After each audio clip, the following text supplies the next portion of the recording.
offices in the Huntsville area and experience unbeatable service and legendary results. Brand Bank Equal Housing Lender, NMLS ID 2428943, member FDIC. You've been paying on that life insurance policy for years, but maybe you don't really need it anymore, or it's gotten a bit too expensive. Well, before you just let it expire, let Neighbors Insurance Solutions share with you some alternatives that you haven't considered. Don't throw away something that still may have great value for you. If you want to learn more about what Neighbors Insurance Solutions can do for you, call 256-763-7693. A death benefit could be a life. 9693. Calling all UAH Charger students and parents. Welcome to Nexus, the first student apartment community built especially for you. Nexus is brand new, located next to the UAH Fitness Center. Enjoy your own bedroom, bathroom, fully furnished units, kitchen, washer, dryer, study room, and game lounges. And best of all, an easy walk to campus and classes. Call today to enjoy the complete college experience. Move in before fall classes start. 256-683-3939. And go Chargers. Gunner's Landing is one of the Tennessee Valley's finest golf experiences. Just 35 minutes from downtown Huntsville, Gunner's Landing's 18-hole championship jewel is open to the public 7 days a week. Located in the foothills of the Appalachian Mountains, Gunner's Landing offers you a golf experience like no other. With beautiful Lake Gunnersville views throughout the round, Gunner's Landing is golf the way nature intended. Gunner's Landing's club repair shop offers a full range of services, including re-gripping and adjusting the lofts and lies of your clubs, even putters. Since the work is done in-house, your clubs will be returned to you in a timely manner. Unmatched in the North Alabama area, it is Gunner's Landing. Schedule your tee time today at gunnerslanding.com. That's gunnerslanding.com.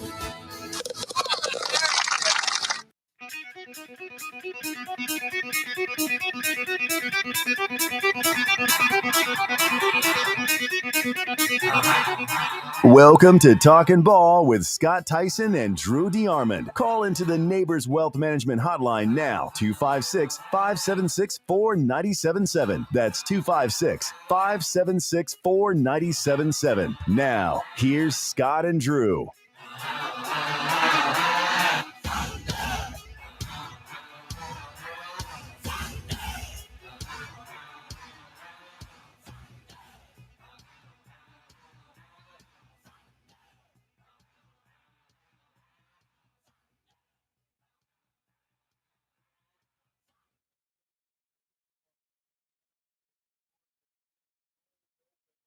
Monday through Friday, 7 a.m. to 7 p.m. And then on Saturday, 7 a.m. to 5 p.m., it's Bill Penny Toyota Service Department. Don't forget, they got all kinds of good deals right now. So if your car needs a little service, bring it on in here. Let the fine folks here take care of all of your vehicle service needs. It's a happy Monday. Back at it once again. Big thanks to our friends at Talent Heating and Air. Let their talent do some work for you. 256-503-4490, Talent Heating and Air. They've got a lot of good stuff as well. TalentHVAC.com. Thomas, Terry, Jeremy. Give them a call for all those heating and air needs. Right now, you wake up this morning and the temperature outside is, it's only 68 degrees right now. Your high today is going to be 78. We are 10 degrees cooler than our average daily high, which is 88. So getting a little reprieve from the heat this morning here in the Tennessee Valley. Good to be back. Spent all last week back in the home state of Iowa. Good to be back and back at it again here on a Monday morning. We're going to check in with Kalen DeBoer. We're going to check in with Hugh Freeze. From practices over the weekend. There are some weird streaks that have happened along the SEC that could or could not be broken this year. Some ones that you look at and you're just kind of like, wow, it's been that long since that happened for certain teams. But it's good to be back.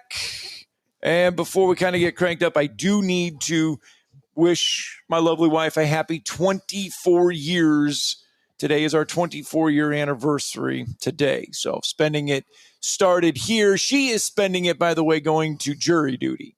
Yeah, that's right. She's having a change in job title and also going to jury duty. So haven't done it for 30 years, thank God. But she's a little nervous that she's going to have to be. She's figuring out ways to get out. She'll get gone in 15 minutes. I was gone in 15 minutes, and I took the day off. So that's probably what will happen. They'll dismiss her for some reason or another as they decide for the jury pool. But again, congrats, Scott. Great run there.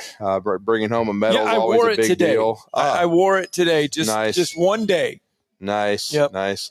Bringing back the bronze and medaling in your class. And how many classes are there that compete? Oh my gosh, there's so many. There were 2,030 pickleball athletes together, and that's from ages 50 to 54. They break it up in 50 to 54, 55 to 59, 60 to, and there were people competing over in the 90s, in the 90-year-old age group. Wow. I mean, from what I understand, Phyllis was competing as well. Was she at the same event? She was at the same event, yes. Yeah, and but she played on the women's side. I think she played on Wednesday and I played on a Saturday. So it was a week-long event. So she played earlier in the week. Yes, she played earlier in the week. And we did not – Phyllis and Wes, they had left Des Moines before we even got there. So you didn't cross paths. So we did not cross paths. But I did text Wes and say, hope you've enjoyed Iowa. And he said he did. Mm-hmm. He enjoyed it being back there.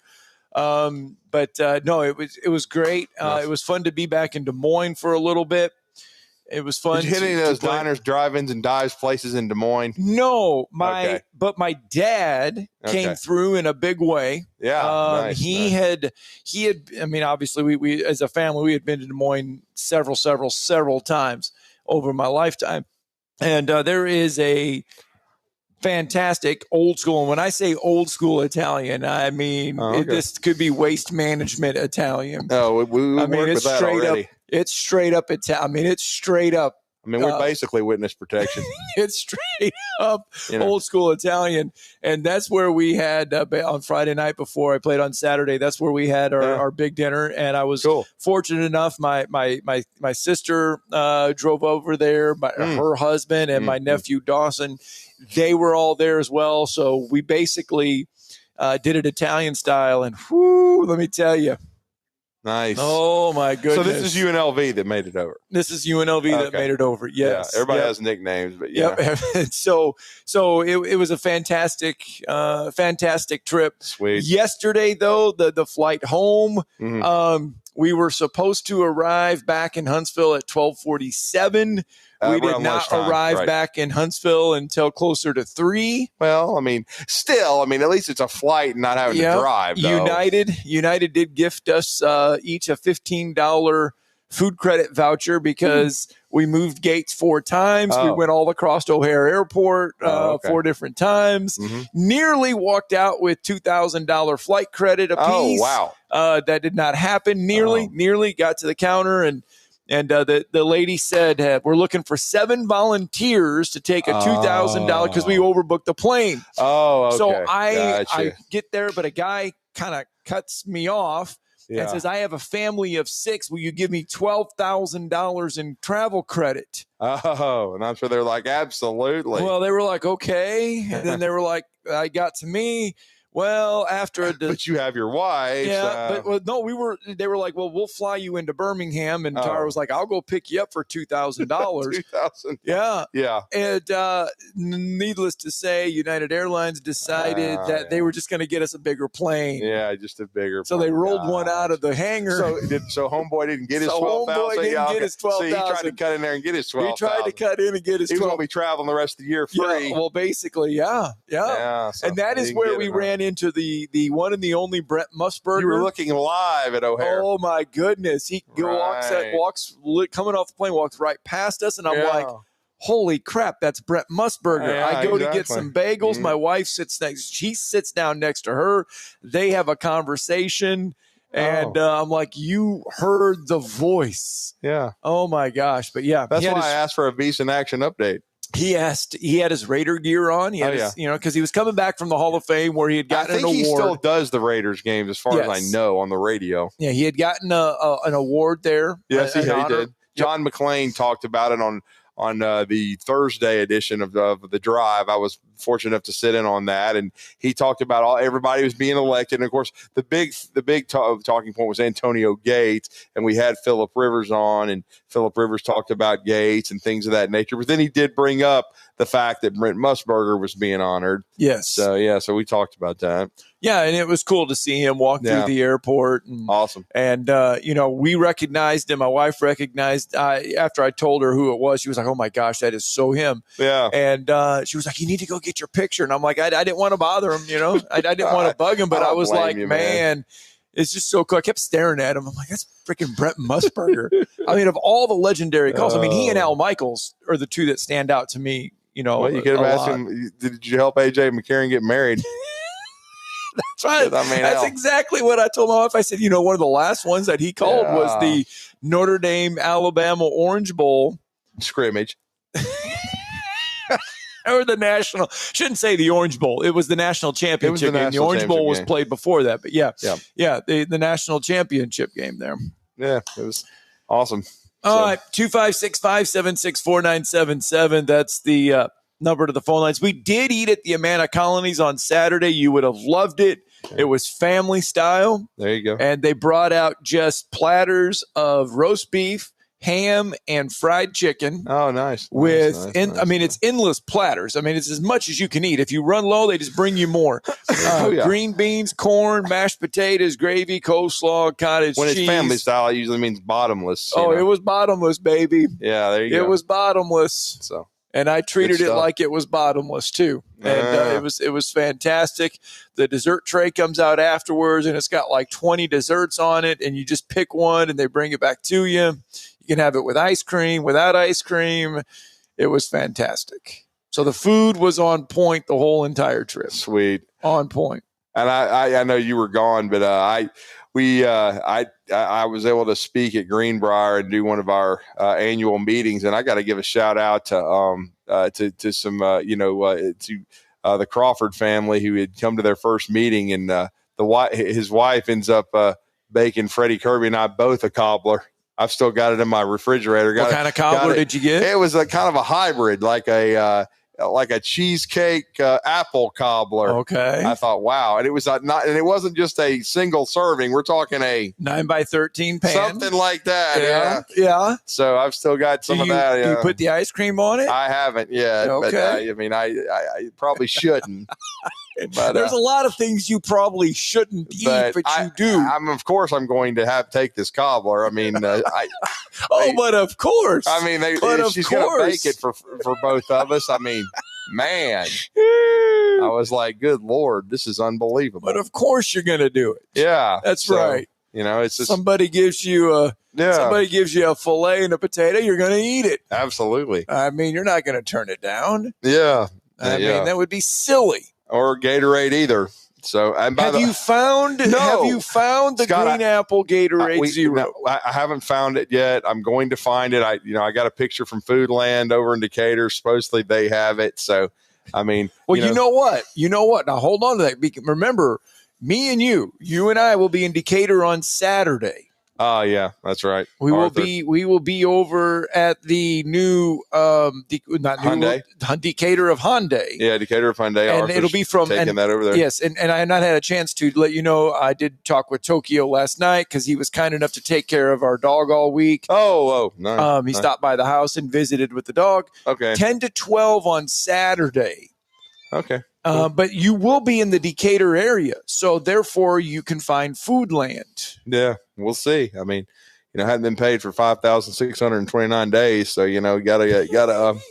It's been 3 weeks. Yeah, whatever. But I'm waiting on that. Got to get the car back. Got to get some other things lined up. But that's the way it is. Oh my goodness! Yep. My goodness. It's going to be a good week. Oh, it is going to be a good week. Yeah. Because we're starting Monday. It is August 4th. Yep. The countdown continues, though. We are 18 days away from our very first Friday night football night of the football season, high school football-wise. 22nd of August, we will crank things up. We will have a bunch of games for you over the airwaves and the 97.7 ESPN The Zone app on a Friday night. We will have the very first edition of the Woody Anderson Ford High School Football Scoreboard Show, powered by Lake Guntersville Ace Hardware and anchored by the Huntsville Sports Commission. That'll come your way on the 22nd of August. So we are counting down the days to the start of the high school football season, counting down the days to the start of the college football season as well. I tell you what, let's get our first break in, because when we come back, we'll check in with Alabama camp. We'll check in with Auburn camp. That means we'll hear from Hugh Freeze. We'll hear from Kalen DeBoer. We'll go around the league. We'll start getting you ready for some college football.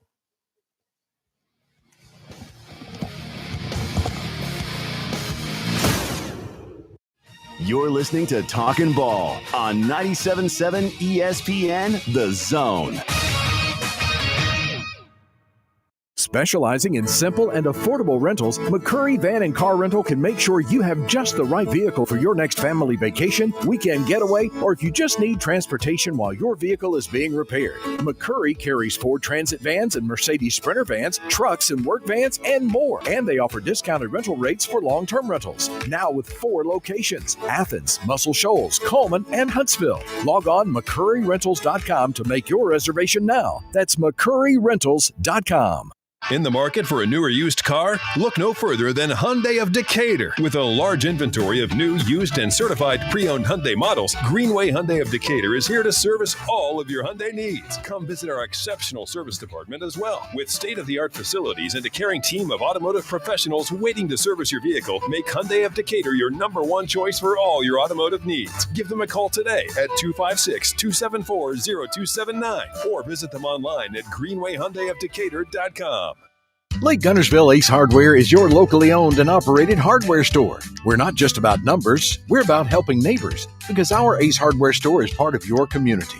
We're committed to being the helpful place by offering our customers personal service, quality products, and a convenient shopping experience. As the helpful hardware folks in your neighborhood, we promise that helping you is the most important thing we have to do today.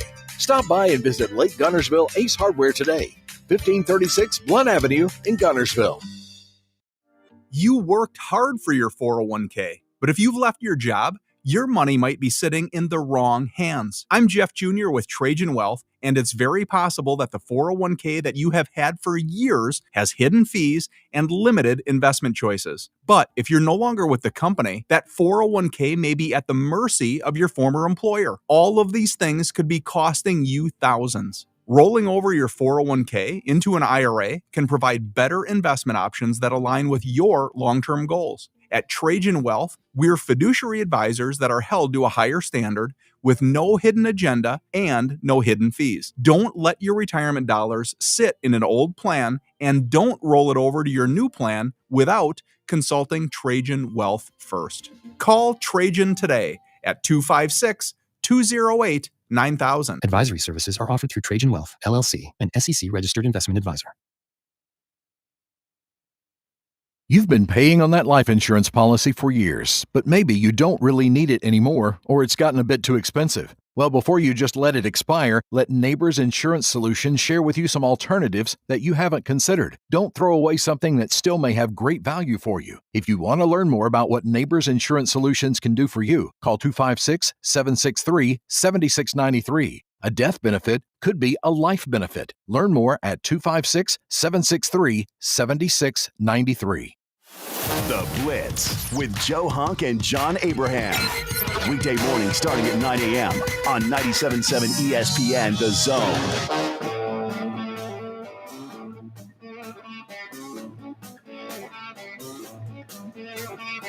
Welcome back, Talking Ball, 97.7 ESPN The Zone. Scott Tyson, Drew DeArmond, Alabama and Auburn, and the rest of the SEC schools thick, and I mean thick, in fall camp. Alabama head coach Kalen DeBoer, after yesterday's practice, giving us an update or just kind of letting us know how the quarterback play has gone so far early on in camp. I think the biggest thing, practice one was good. 2, the installs become more and different things. And a lot of it's still base stuff for the most part that these guys have worked on spring, summer. But there was a couple just missed opportunities really between receivers or skill guys and the quarterbacks. And I thought the last 2 practices, those near misses have now been, completions. And so that's what you like to see, where the plays are getting made, the plays are getting drawn up and there's execution on a high level somewhere. And either you miss the throw or sometimes it's maybe there's an offensive line, breakdown of some type or someone just a little closer and causing a little bit of, distraction for the quarterback. But the last 2 days have really been better. And that's what you want to see. That's Coach DeBoer talking about the evolution and progress of how things are coming along at camp, especially at the quarterback position.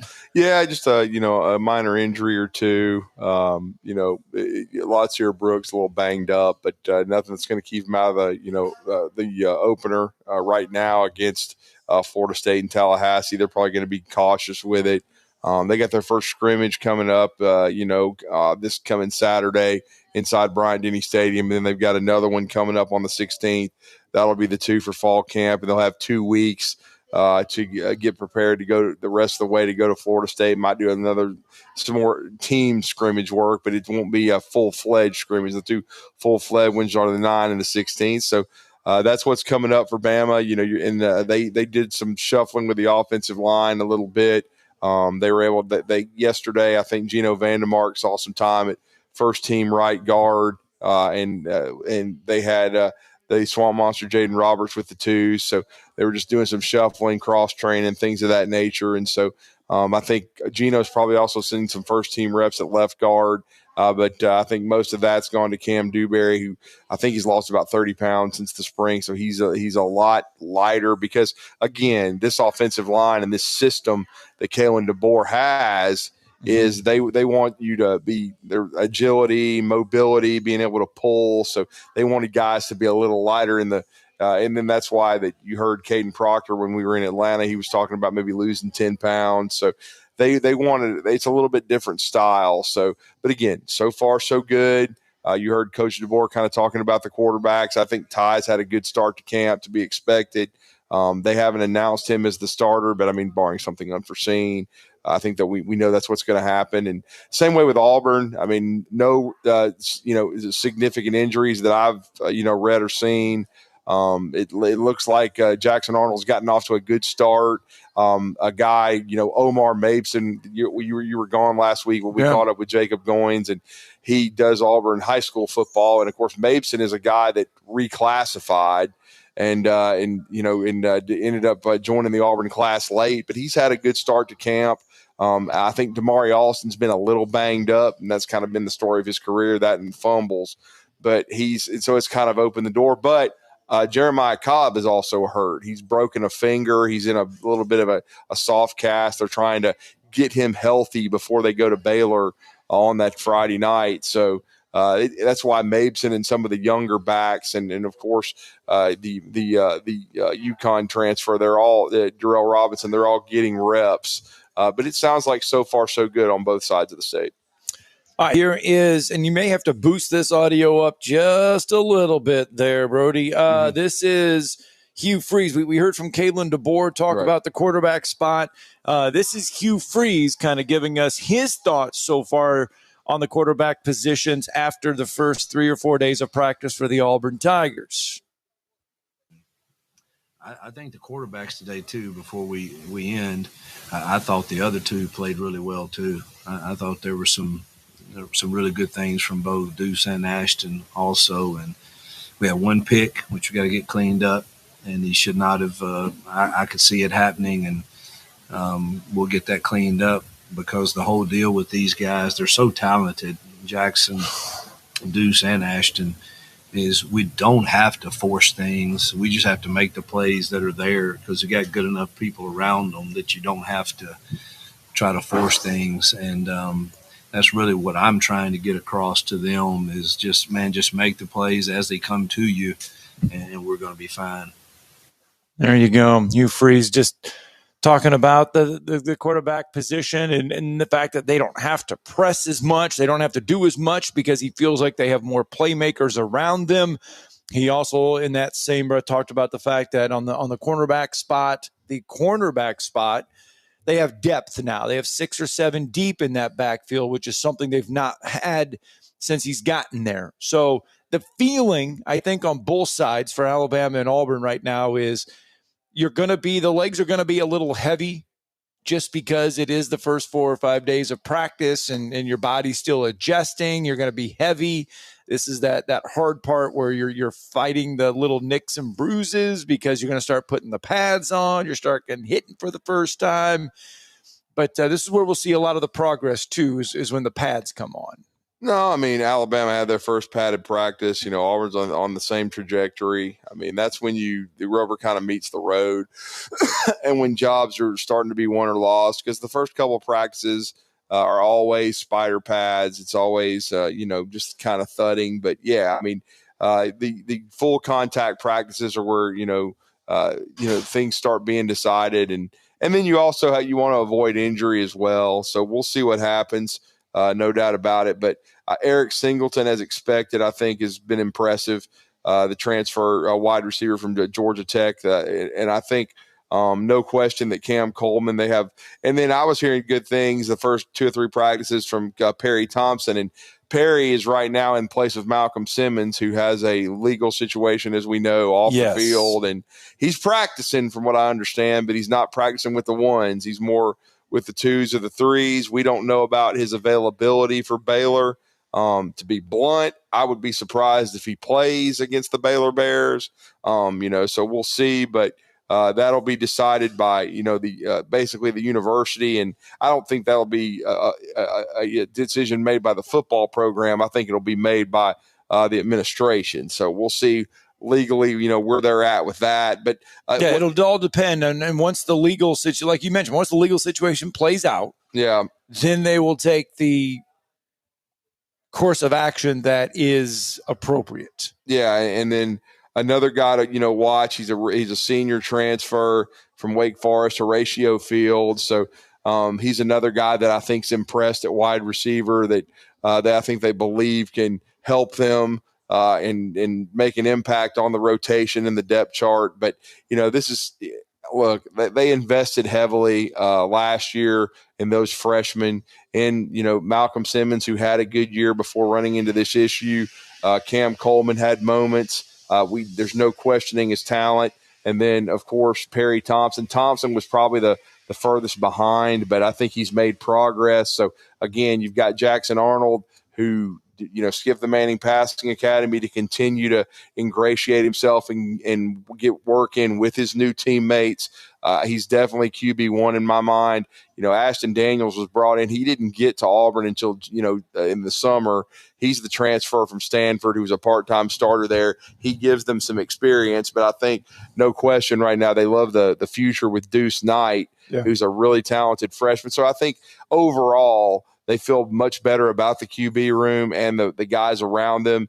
And then we'll see how the running back rotation plays itself out because, again, like we said, Alston a little banged up. Jeremiah Cobb a little banged up. How does it open the door for these other backs? Because we'll talk to Brian Matthews here in a few minutes, but he's mentioned Darrell Robinson before the transfer from UConn that they were high on, and then Omar Mabeson. Hey, we'll see. I mean, he's a guy that we knew he was committed to Auburn, but I don't know that anybody was completely expecting him to reclassify, but he did. He reclassified. He's on campus. Very talented young guy. I know he was only quote unquote rated a 3-star, but that's I think if he had played his senior season at Auburn, that very likely would have changed.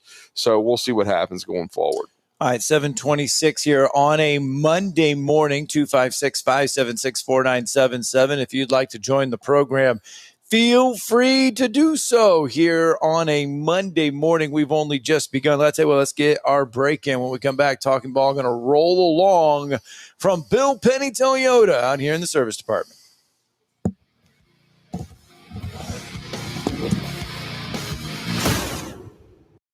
You're listening to Talkin' Ball on 97.7 ESPN The Zone. Your Fox 54 weather brought to you by Tellini's Italiano. I'm Fox 54 meteorologist Emily Owen. Scattered showers and a few thunderstorms going to be possible for this Monday, mainly in the afternoon. Otherwise, we're just going to continue to sit under mostly cloudy sky. Wind gusts could reach as high as 28 miles per hour. Heading into Monday night, we'll keep isolated rain showers in the forecast. Low temperatures falling into the upper 60s. Your Fox 54 weather only on 97.7 ESPN The Zone. If hunting and outdoor recreation are your passions, it all starts with the right property. That's where I come in. I am Bo Butler with Southland Realty and Auction, a hunting and recreational land specialist and a Jackson County native who sees land through a hunter's eyes. Just as you trust your guide on a big game hunt, you can trust me to find the perfect property for you. Thinking of selling? Let me help you make your land attract buyers. Remember, Bo knows land. Call me at 256-609-0512. It's the Ford Summer Sales Event at Woody Anderson Ford. Hey folks, Bobby White back again, and I'm here to tell you now is the time to get the Ford you've been thinking about. From 0 down leases to 0% financing, we've got it going on this summer. Woody Anderson Ford has financing as low as 0% for 48 months, plus 0 down payment, plus 0 payments for 90 days, plus 2-year 25,000-mile complimentary maintenance. You can choose a 2025 Escape, F-150, Explorer, or a Mustang. Or how about 0 down lease? $499 a month for a 2025 Explorer, F-150, or Bronco. And just $399 a month for Bronco Sport, Mustang, and Escape. Again, these are 0 down with complimentary maintenance too. This is a 36-month lease with 0 down, 0 security deposit, just tax, tag, title, and your good credit. These offers end 9/2/25. It's our Woody Anderson Ford Summer Sales Event. So hurry on down. I'm Bobby White, and I hope to see you soon. 97.7 The Zone. Now on Saturday, you're willing to give a little extra. Then you, because of your preparation and the things I'm trying to get across to you. And if we do that as a team, 11 at a time, 4 years from now, we'll be walking out of here national champion. And I'll tell you this, I expect nothing less. 97.7 The Zone. You can now do more without it costing you more. Alabama's attractions have come together to offer the all-in-one ticket that downloads to your mobile device. No matter how many attractions listed on the ticket you see during the time span you bought, your price stays the same. Pick the right ticket option that best fits your schedule, and then enjoy more attractions without spending more. All-in-one tickets for different areas of Alabama are available at alabama.travel and other places where online tickets are sold. Brought to you by Alabama Tourism Department, the ABA, and this station. Hey, brother. Saw you called. John, I've been thinking about our days during the war, and I'm on my way. Thanks, man. If you are a veteran struggling with depression, anxiety, or need someone to talk to, call 800-273-8255. Press 1. It's private and free 24/7. Call 800-273-8255 or visit vetsforhope.com. Sponsored by the Partners of Alabama's Challenge and the Alabama Broadcasters Association. The Drive with Wes Neighbors and Steve Moulton. Weekdays from 5 to 7 p.m. Only on 97.7 ESPN The Zone. 7:31 on a Monday morning. Scott Tyson, Trudy Arman holding court with you until 9 a.m. live from the Pill Penny Toyota Service Department, where their doors are open Monday through Friday, 7 a.m. to 7 p.m., and then on Saturday, 7 a.m. to 5 p.m. And I mentioned some SEC droughts that could be broken this year, and some that you might think have happened, but have never happened. Did you know, and I expect this to happen, very well do, that Texas will earn its first preseason AP number 1 ranking in program history? No, I didn't know that. Texas has never been ranked number 1 in the AP preseason poll. That just proves to you they're never going to be Alabama. So, no matter how much money they throw at it or how much they brag. Right. So it's also called underachieving. So, well, here's the thing. The preseason number one team in the AP poll, that stems entirely from the fact that the preseason number one has failed to win a national title 19 out of the last 20 seasons. yeah, I mean, most of the time the media gets it wrong. I mean, we're part of that, but still, we'll see. I mean, I'm anxious to see this Texas team. I picked them to win the SEC, and I think Arch is going to have a great year. I think they've got a really good defense. But that opener will be fascinating with Ohio State. Ohio State's the defending national champions. They still have Jeremiah Smith. They still have a lot of talent. Is it going to be, the traitor, Julian Sayin, who went from Alabama to Ohio State? Is he going to be the next guy for the Buckeyes? We'll see. And I think Alabama's in good shape quarterback-wise anyway, and certainly Julian's a talented kid. Perhaps he's ready to take that torch from Will Howard and for Ryan Day. And don't forget, Buckeyes, they lost both their coordinators, so they've got new coaches on their staff. They lost a ton of talent to the NFL. So we'll see if they can protect the house at the shoe, or if Texas comes in there and makes a statement. Texas, by the way, in 09, 05, 1970, 1965, and 1962 were ranked number 2 in the preseason AP poll, but they have never been ranked number 1 to start the preseason. Very interesting. Yeah. Florida. We will talk about Auburn's drought here in a minute with this position. But did you know, you want to take a guess on when the last year Florida has had a 1,000-yard receiver? 1,000-yard receiver. That's interesting. Coach Spurrier, I think he left in maybe 2002, something like that. And I know they had several during his time there. I would have thought Urban would have had 1 or 2, and he was there, as we all know, from 5 to 10. I would think it would probably be during those days, but that would be my guess. You hit it on the head with 2002. Yeah. Florida has not had a Taylor Jacobs. You got it. There you go to hit it. So Taylor's he's even the great Herb. No, didn't have a 1,000-yard receiver. Now he had a lot of convicts. He didn't have a lot of 1,000-yard receivers. Now you never heard that on the Swamp Kings about how many convicts he had, but he had a lot. If you peel back the onion. Yes. So there you go. DJ Lagway maybe can help bring that in. Well, look, man. You're right, though. Under Steve Spurrier, the Gators had 9 receivers join the 1,000-yard club twice during the Spurrier era. Florida had multiple 1,000-yard receivers in a season. Yeah, they did, and he had some of the most prolific passing games in not just SEC but college football history. And but it also shows you that under Urban Meyer, they ran the football really well. Remember, they were a kind of a spread option team. They made a lot of big plays, explosive plays in the passing game. And so, it's going to be interesting. But the scary thing for Lagway is he's a little banged up. So, and we all knew about the shoulder. The shoulder, there's an issue there, and he's been in a boot. I mean, so he's not completely healthy. So there's a lot of nervousness at Florida about how healthy DJ Lagway is. We talked about it on the show last week as fall camp started. He is the key to their team because their quarterback situation behind him is not very good. Right? And they've got Harrison Bailey, but he's been to 6,000 colleges. I mean, he used to be a 4 or 5-star player. Matter of fact, he ruined his life and went to Tennessee for a short period of time, had to get the hell out of there. Who doesn't? And so, but again, Harrison Bailey, he's been a lot of different places. He's never really played. The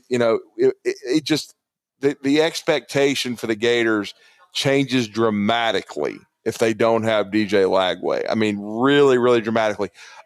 For a standpoint, it's very important for Alabama to have Ty Simpson healthy, in my opinion, with the summer and the offseason he's had, and with Jackson Arnold being brought in. But Alabama and Auburn have revamped their rooms, and I think they still feel really good about their depth if they had to go to it. Florida, not so much. So they need DJ Lagway healthy, very, very much so. All right, staying with the wide receiver position. This time we journey down to the Plains and the Auburn Tigers. Auburn, by the way, has not had a first-team All-SEC wide receiver at season's end since 1994. Wow, not even Ronnie Daniels, who had their last 1,000-yard season. They have not had 99. a first-team wide receiver. Frank Sanders? Frank Sanders, yes. He's a really good player. 1994. Had a great career. Wow. I mean, he always seemed to show up in the Iron Bowls too. Of course, he lost his last one, but he made just a huge play in '93 to win that game on the Plains. But yeah, Frank was a really good player. I mean, people kind of forget that. I mean, he played a while in the NFL if I remember correctly, and at Auburn was a big play guy that you could always count on, and playing for Coach Terry Bowden. And yeah, I mean. But that is surprising. Yes, and you look at this year's wide receiver room. Eric Singleton's there. Cam Coleman's there. It's obviously an upgrade, but can it produce? Well, it's good. Depends on the quarterback production. And I will say, I know Cam Coleman was preseason first team All SEC, whatever that means. But yes. That means us people sitting in Atlanta remember he's a down. 5-star and throw something against the wall so it sticks. To quote Nick Saban, but I just leave out the curse words. But yes, that would be awful nice of you to do that. But I miss him. But anyway, you missed the curse words, or yeah, you missed all of it. But like I say, I just think Singleton's going to be their best guy. I think he's really good, and then. And then everybody knows how high I was on Keandre Lambert-Smith. I don't know. I know you're in Iowa, but they had the Hall of Fame game this past week. Where of course the Chargers played, and Keandre Lambert-Smith put on a show.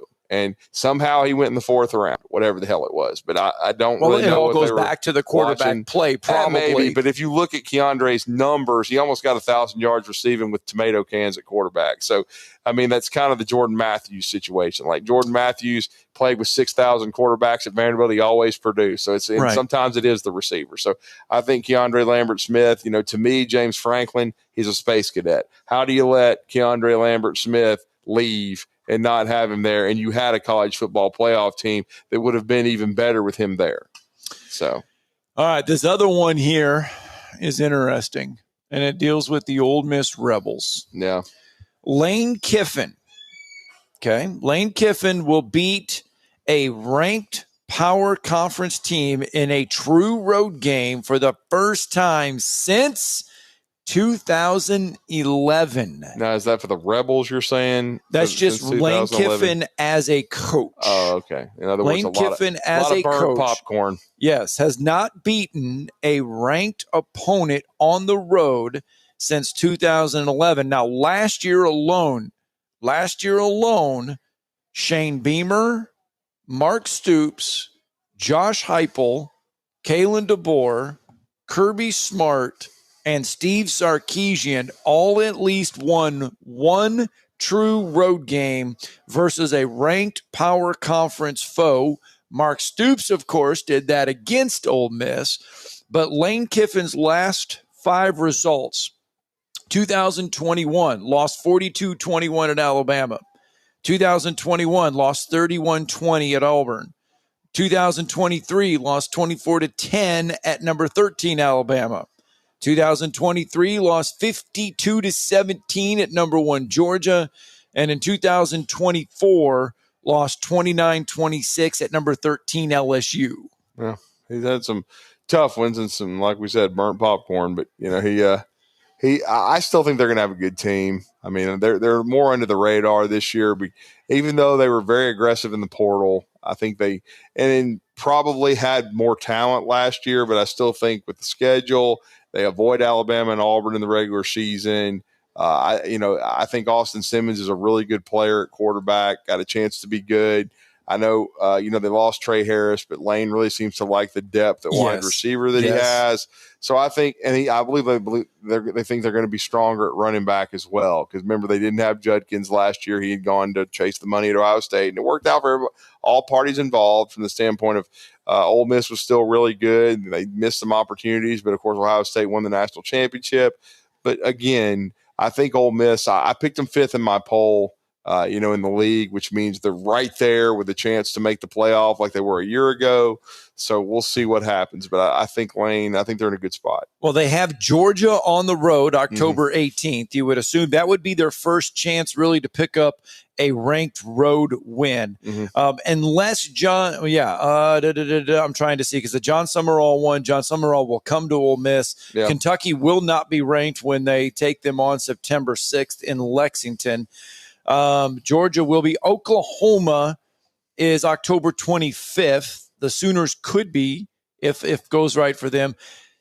And then they have really only have 2 opportunities this year as the way the schedule looks for Ole Miss for them to have to win a ranked road game because South Carolina comes to Oxford, Florida comes to Oxford, Mississippi State will not be ranked at season's end. I do not see that one coming. Washington State comes to Oxford. LSU comes to Oxford. Arkansas comes to Oxford. Ole Miss's schedule is set up for them to have all of their big games at home except for that Georgia contest. So that is a very formidable schedule for Lane Kiffin and company if you're looking at it. Another one for you. How about this one? South Carolina will have its first all-SEC quarterback at season's end in program history. Maybe. We'll see. They have never had an all-SEC quarterback performer at South Carolina. I mean, look, Steven Garcia could never completely put it together. He had his best game ever against Alabama in 2010, but he was never all SEC, even though Spurrier had a year where they went to the SEC championship game, got throttled by Auburn. And again, I think Lenora Sellers is supremely talented, but you got to win games. And I think South Carolina is going to be good, but not great. I think they lost a lot. They may surprise me. They may be able to fill those holes on defense. They may be able to figure this Faison thing out with running back. They're still waiting on that, as far as his eligibility goes to replace Rocket Sanders. But, they have a tough back end of their schedule. So right. I think it's going to be tough to replicate 9 wins again. But as I said, in Atlanta, if it happens, then I think, Shane Beamer's the coach of the year. But we'll see. I'm still leaning more towards 7-5. In how good a year does that mean Sellers has? Most of the time, your first team or second team quarterback is not off a 7-5 team. It's off. It depends on how many games you win. Right. So we'll see. But certainly Lenoris is talented. No question about that. He had a tremendous second half of the year last year. Kind of broke out against Alabama. Still had some turnovers, but played very, very well and played very, very well down the stretch. Now, they kind of as a team fell flat in the bowl game, but these bowl games that are not playoff games, there's opt-outs, there's all this stuff. So you can't, it's sometimes hard to get an accurate gauge, but certainly South Carolina is getting a lot of hype heading into the season, and we'll see if they can live up to it. All right, 7:45 here on a Monday morning. There are some more of those, and we'll throw some more out as the week kind of goes along. Because there's some interesting ones in there as well. 256-576-4977. If you would like to join the program here this morning, feel free to do so. You can join us on Facebook. You can join us on X, and you can also join us on YouTube as well, WZZN TV. Let's cash in that final break of hour number 1. When we come back, we'll wrap up hour 1. 256-576-4977. It's Talking Ball live from Bill Penny Toyota.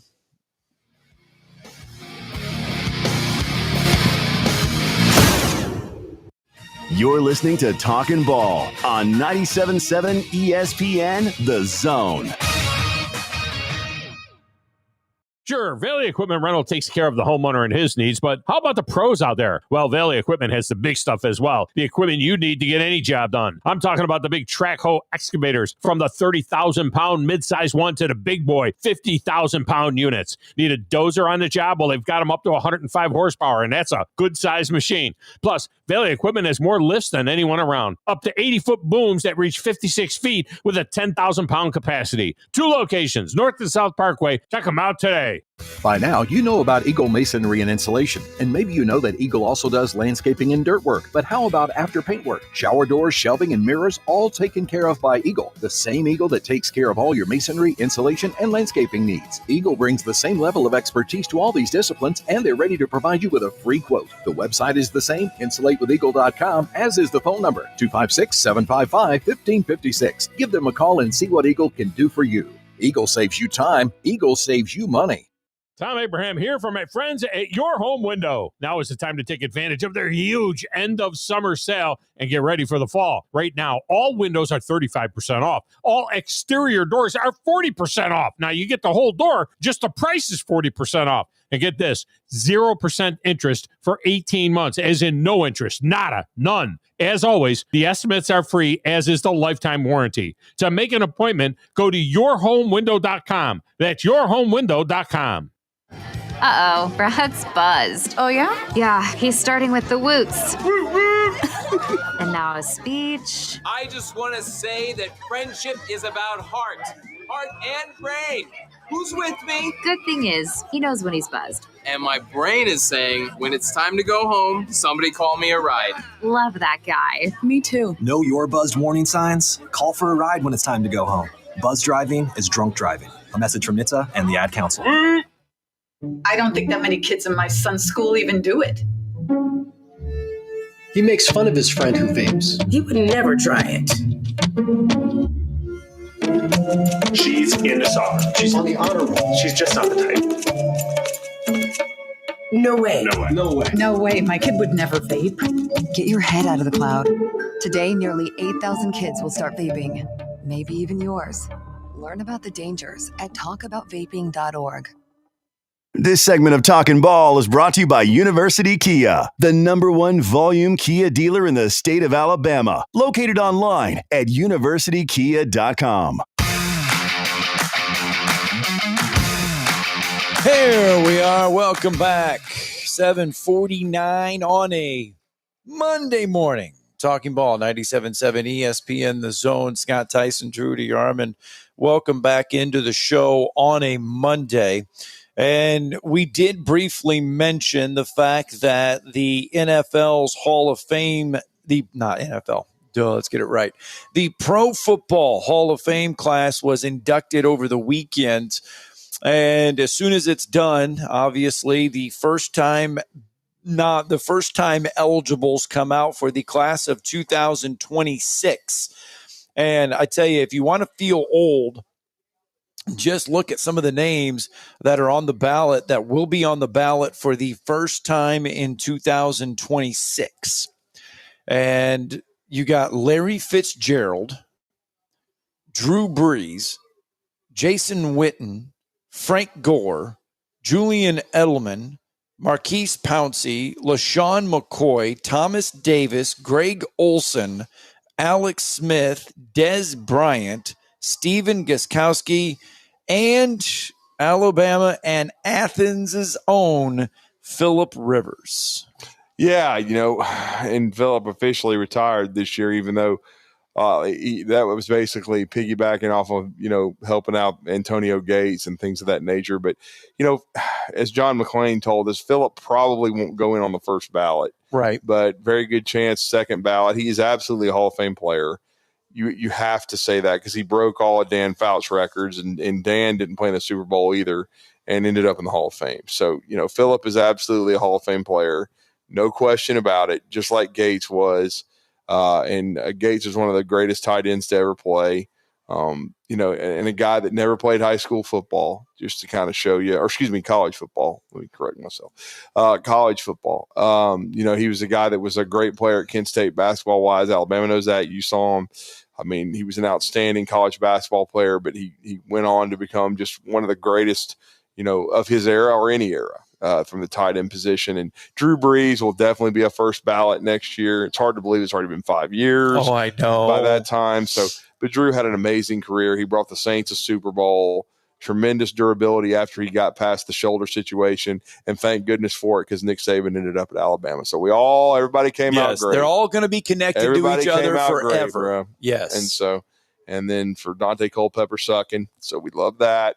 So Dante was a good guy and everything. Thank you for sucking. And so, and so Coach Saban didn't like free agency, didn't like how you had to build your roster in the NFL. So he went to college football, but then we've had now college yearly football free is, agency in college football. So that drove Coach Saban into retirement now. But look, everything happens for a reason. And what Coach Saban's next move is going to be, it's not going to be coming back and coaching the Saints. People have kind of, including myself, have even joked about that. Coaching the Saints in 2 years and coaching Arch. He even said he was done. Like, I saw that when I was gone, that he jumped on what Fox. Nick Saban is going to do, okay, is it's probably one of the most daunting things. Like Look, I've said this, and I went to see Nothing But a Winner this weekend. Did you go see it again? Yes, I did. Stayed for the credits, tried to tell everybody in my movie theater, stay for the credits. Some listened, some didn't. Some had to get back to the car as fast as they could. That's right. You and I and Tokyo, we had the privilege of seeing Nothing But a Winner for the very first time in Atlanta. We were part of the very first audience to see the movie in a private screening in Atlanta, and it was unbelievable then. Yes. And it was even better the second time because you caught other things. Well, and you got to see it in a theater too. We saw it on a TV screen. And then we were very, very fortunate to get to talk to the producer and the director. And they were there again? Okay. No. I'm talking about when we were in Atlanta. And they told us about after the credits. So I told a few people before the movie, and then as people were, we got to get to the car. I'm like, you better stay. And there's even some of them, Saban started talking. They got up and left. I'm like, but sit down and listen. Exactly. Because it's basically a goodbye, because it was a goodbye because really, look, when this was shot, he wasn't retired. Right. But it turns out it was basically a goodbye. So it was 12 to 15 minutes. It was very good. Some did listen and stay and watch it. So they got a chance to see that. It was the last showing yesterday in Huntsville too. Okay. Was the attendance good? Yeah, it was good. Good. And so, but again, it was very, very well done. Give everybody a lot of credit for that. It was emotional for me the first time I watched it and the second. So how good it is, even though you've already seen it, how well done it was. There was a lot of applause at the end. And so, again, just very, very well done. And you got a chance to see, Nick Saban basically telling you about his background, what his father meant to him, kind of what the people of West Virginia, because, again, he came from a small town in West Virginia. Coach Bryant, Fordyce, Arkansas. We know that, 2 small towns. It wasn't easy, their upbringing, but they were both blue collar guys. And so it was kind of tied it all in. And it was really good to see and be there. And so, again, if you didn't get a chance to see it, hopefully when it starts streaming, you can definitely check it out. But it was outstanding. And again, kudos to those folks in Atlanta for allowing us to be there and then getting a chance to see it again yesterday. We can always get the director on and get him on to talk about it. There's still some showings going on today too in Alabaster and in the Birmingham area. So there's still in Oxford. So there were still some Monday and Tuesday showings throughout the state. So just check out nothingbutawinner.com.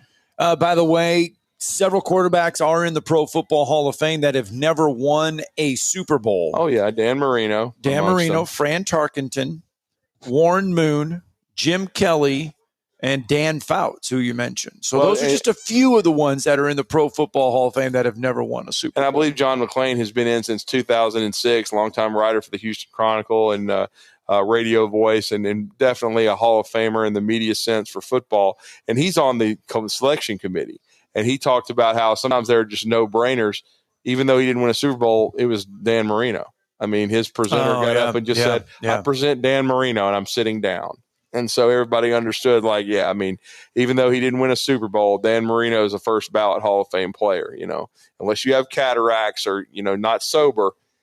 Dan Marino is a Hall of Fame player. I mean, it's obvious. So not everybody wins Super Bowls or championships. That shouldn't be hard to do. The be-all, end-all of it all. Julio Jones is a Hall of Fame player. He didn't win a Super Bowl because his offensive coordinator and head coach were morons and had the Patriots beat and let it get away. Look, we talk about Eli Manning winning 2 Super Bowls, and we still question whether or not he is in the Hall of Fame. He's a Hall of Fame player. With Super Bowl championships. We question whether or not he's in the Hall of Fame. The big story of this weekend that got overshadowed because of all of his legal problems was the first brothers ever going in. The Sharp brothers. Sterling went in now with Shannon. Yes. And so they're both in. But now that could, the Manning brothers could, but these are the first though. But there could be the Sharps. There could be some more brothers going in as Hall of Fame. The Kelseys and the Mannings. So in the future.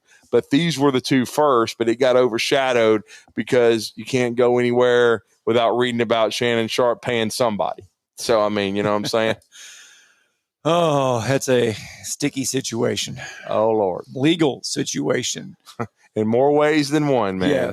Yes. It is an adventurous one, to say the least. We are just about done with hour number one. When we come back, Brian Matthews will join the program. We will go inside the huddle with Brian Matthews and the Auburn Tigers, who, by the way, over the weekend, we knew it was coming, but they put all of their Under Armour on sale, On sale inside, I believe it was Auburn Arena that they did it in, or they did it in the practice facility. I think they did it in the indoor practice facility. Wow. And, boy, they just rummaged through everything and sold. I mean, you could only buy like 6 Prime items. Really? Because everything was so cheap. Yeah. They limited things. But there was ways around that, I heard. But it was a festive occasion as people were loading up on the Under Armour closet. I always wanted to get in one of them, man. Just lock me in there for about 10 minutes and make everything They cheap. put everything in the practice. They have just walls of shoes. Walls of shoes. And you just could get, all the stuff that was Under Armour, cleaned house. Cleaned a big garage sale down at Auburn.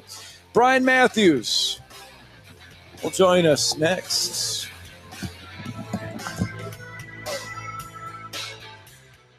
This is Brent Musburger's VSiN Action Update on 97.7 ESPN The Zone. Drivers who switch to Progressive have an annual savings of nearly $750. Progressive.com. Atlanta Falcons open the preseason on Friday at Mercedes-Benz Stadium, a 1.5 underdog against the Detroit Lions, a total 34.5. VSiN's Nick Whalen likes Bijan Robinson as Offensive Player of the Year at 16-1. He believes he could have a big year for the Falcons in the offense led by Michael Penix Jr. Falcons, Bijan Robinson, 15 rushing touchdowns and 1,500 rushing yards. That's a prop bet on the board, 5-1. Falcons, a 1.5 dog against the Lions in the preseason opener on Friday at Mercedes-Benz Stadium. For more, go to VSIN.com. Mike Sennett, 97.7 ESPN The Zone. WCZN, Union Grove, Huntsville, Alabama. 97.7 ESPN The Zone. SportsMed is the official team physicians of the Rocket City Trash Pandas. And if the pros trust SportsMed, you can too. SportsMed provides every service you might need for complete orthopedic care, specializing in orthopedic surgery, sports medicine, joint replacement, spine surgery, neurosurgery, and podiatry. And they offer their own brace shop, in-house full-body MRI, physical therapy, walk-in clinic, and so much more. 4 locations and on the web at sportsmedalabama.com. This hour brought to you by SportsMed Orthopedic and Spine Center. Online at sportsmedalabama.com.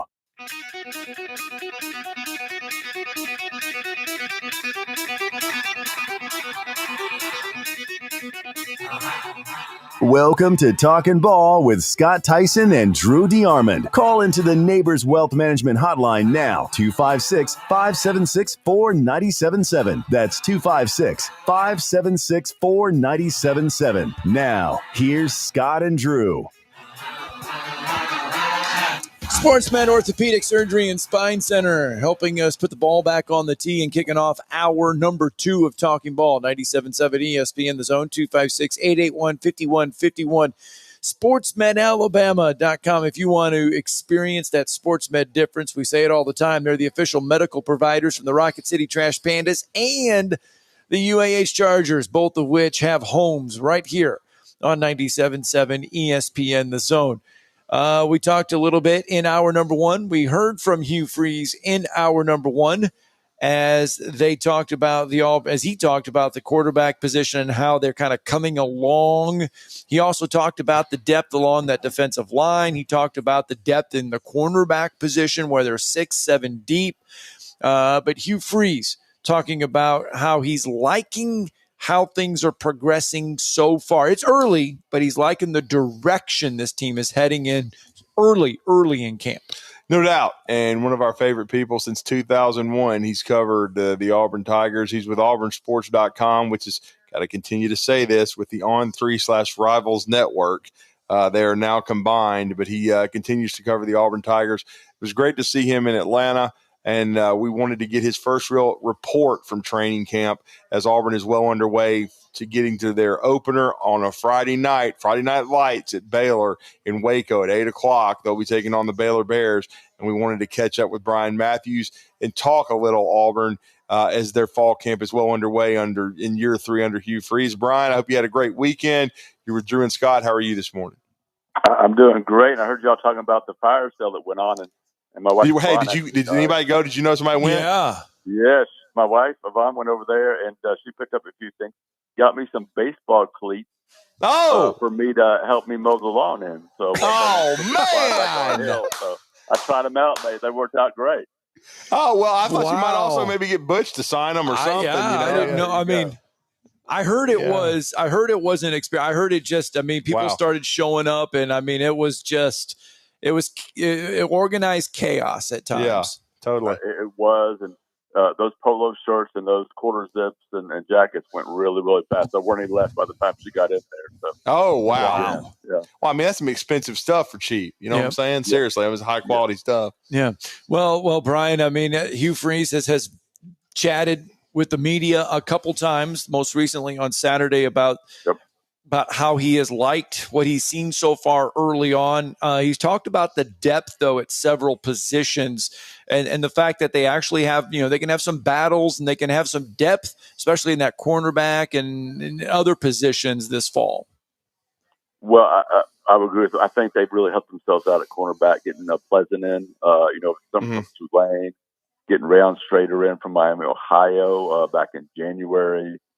Plus the freshmen that have come in there at cornerback, plus both returning starters and Jay Crawford and Kyan Lee. So I think there's a whole lot of competition there and building some really good depth, in the backside of Auburn's defense.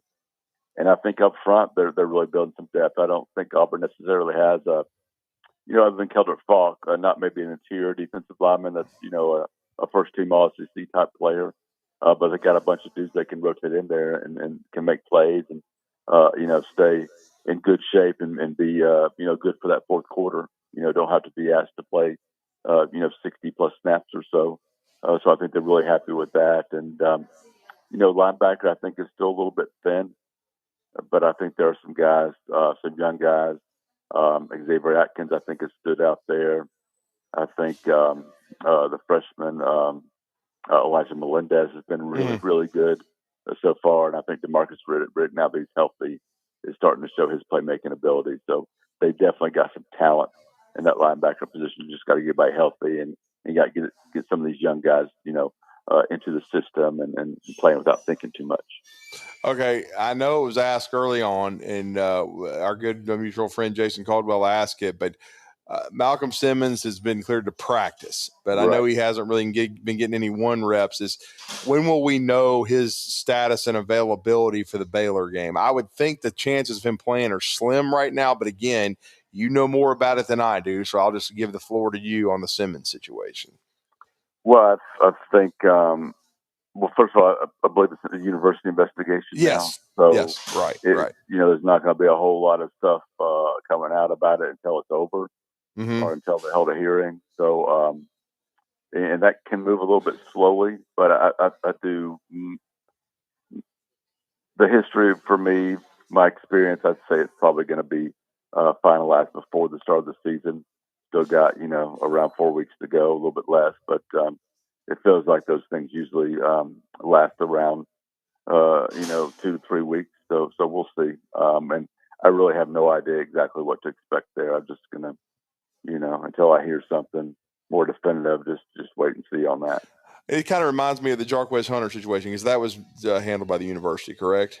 I believe that's correct also, yeah. Yeah, and so he did eventually return, so we'll probably see. Yep. But it's opened the door for I've been hearing stuff about Horatio Fields, the Wake Forest transfer. Yep. We know Cam Coleman, and I you know how I am on Eric Singleton, so but it's opened the door for opportunities for others. It has. I think Perry Thompson has taken a step forward so far in fall camp. Yeah, and I keep seeing Sam Turner, the true freshman, make plays. He just looks like a veteran out there. In fact, he looked a little bit to me like Keandre Lambert-Smith a little bit, just the same. The way he runs a little bit just caught my eye Saturday watching the practice, watching the drills. So I think he's going to be part of it too. Not saying he's going to come out there and be Auburn's leading receiver, but I think Sam is going to be a player for Auburn. And Hugh Freeze also spending some time, at least on Saturday, Brian, talking about the running back position and the fact that there's been some good moments in the backfield. Yeah, we saw him make some plays. Alvin Henderson busted some plays there. Terrell Robinson did. But I think the kid that caught my eye and Hugh Freeze singled him out as Amar Mabson, the freshman from Auburn High School, that should be a senior in high school right now. He should. And it wasn't just and I wrote about this on Monday Musings, it wasn't just he's really standing out. It was specific. He has great pad level. He finishes runs. He gets those extra yards. He's pretty tough, still has something to prove, right? They're not tackling to the ground. They're not in full pads yet. So long way to go.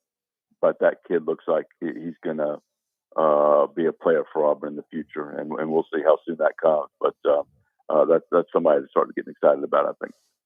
Yeah, and that's interesting too. And then, and you mentioned him at the start of our conversation, and I was now you guys are colleagues with. I know Cole Pinkston mentioned him as well in his column. But Rayon Strader, he's somebody I really hadn't concentrated on, but he's a MAC guy. Came from I believe it was Miami of Ohio and transferred to Auburn. And I think people kind of forget how good some of these MAC DBs are. But it sounds like he's another one that's pushing others. Definitely. And I thought in spring, he was going through an adjustment period, in my opinion, from the MAC to the SEC. But I think a really good summer and of workouts and stuff. He's got his confidence up now, and I think he's just out there playing ball. And that shows. You just got to like what Auburn's got there. I didn't even mention Champ, Anthony coming back too. So you just got a ton of experience at cornerback and guys who can play nickel. And I think Champ even lined up at safety some Saturday, if I'm not mistaken. So they're moving those guys around and find different places to use them just because of the depth. Yeah, and Anthony was a big loss last year. Because I think he was very versatile, and he had a really good start to the offseason, start to the season, and I thought it kind of took some wind out of the sails, and it took them a while to move on. In other words, they figured it out, but it took a few weeks. And he was just starting to play his best ball too. Had that big hit, I think, to play before or in the very same game, right? Mm-hmm. Yep, and that did set Auburn's secondary back a little bit there. That was a tough loss, but he's fought back. I still think he's getting used to playing, getting back, but he doesn't lack in confidence, and I think his whole one of those guys that everybody on the team likes and everybody's rooting for and pulling for, and he's getting out there. They're still limiting his reps a little bit, but you can see the old Champ Anthony starting to show up. There's been a lot of you listen to Hugh Freeze talk, and he's been very positive in a lot of positions. But, Brian, when you really listen to him talk, I don't want to say concerns, but has there been any kind of spots where you can sit there and say, okay, we still kind of need this area, this position to kind of we're still trying to wait to see how it unfolds, how the depth unfolds, any kind of concerned areas? I don't think he's called out a concerned area yet, but I would say, generally speaking, I think the depth at linebacker is a concern for this team. It's one of the reasons they brought in Caleb Wheatland. I think they're this summer from Maryland to help that out. I think the Buck position to me remains a big question mark. Got a bunch of dudes there. I saw some guys flashing, but they really need Kieran Crawford to take that big step forward and be that guy for them. I think they're really counting on him.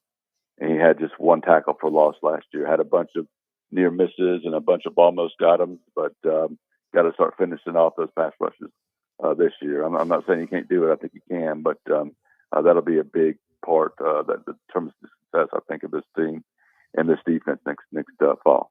Excuse me. And then another thing that I was hearing coming out of the weekend, I know he's a true freshman, but he helped lead Parker to a state championship. Sound like, and I'm not by any stretch saying he's going to start, but is there? It sounds like Jordan Crawford is kind of starting to push a little bit and might be able to get into the rotation early. He is working in with the first team at the nose guard. There you go. Saw it a few times. I'm not saying he's a starter, as you're kind of alluding to, but he is certainly part of that just rotation. working in, yeah. Yeah, and when you have a freshman doing that early in camp, that tells you that he's earned the coach's trust, right? So that's always a really, really good sign. And he is a terrific-looking player, very, very quick, 6 foot, 337. I know people want 6'5" lineman stuff, right. but when you're playing that nose position, it is hard to handle somebody at that size that's as quick as Jordan Crawford, and also one of the strongest players on the team as a true freshman. So he is just a great combination, a really perfect fit for that position, and I think you're going to see a lot of him this fall. Well, and Brian, we've been talking to you for nearly 15 minutes. We hadn't mentioned the dang quarterbacks. I know. I know. So give us your thoughts on we all believe it's Jackson Arnold, but talk about the QBs and what you've seen so far. Yeah, nothing really blew me away, right? I thought they were all solid.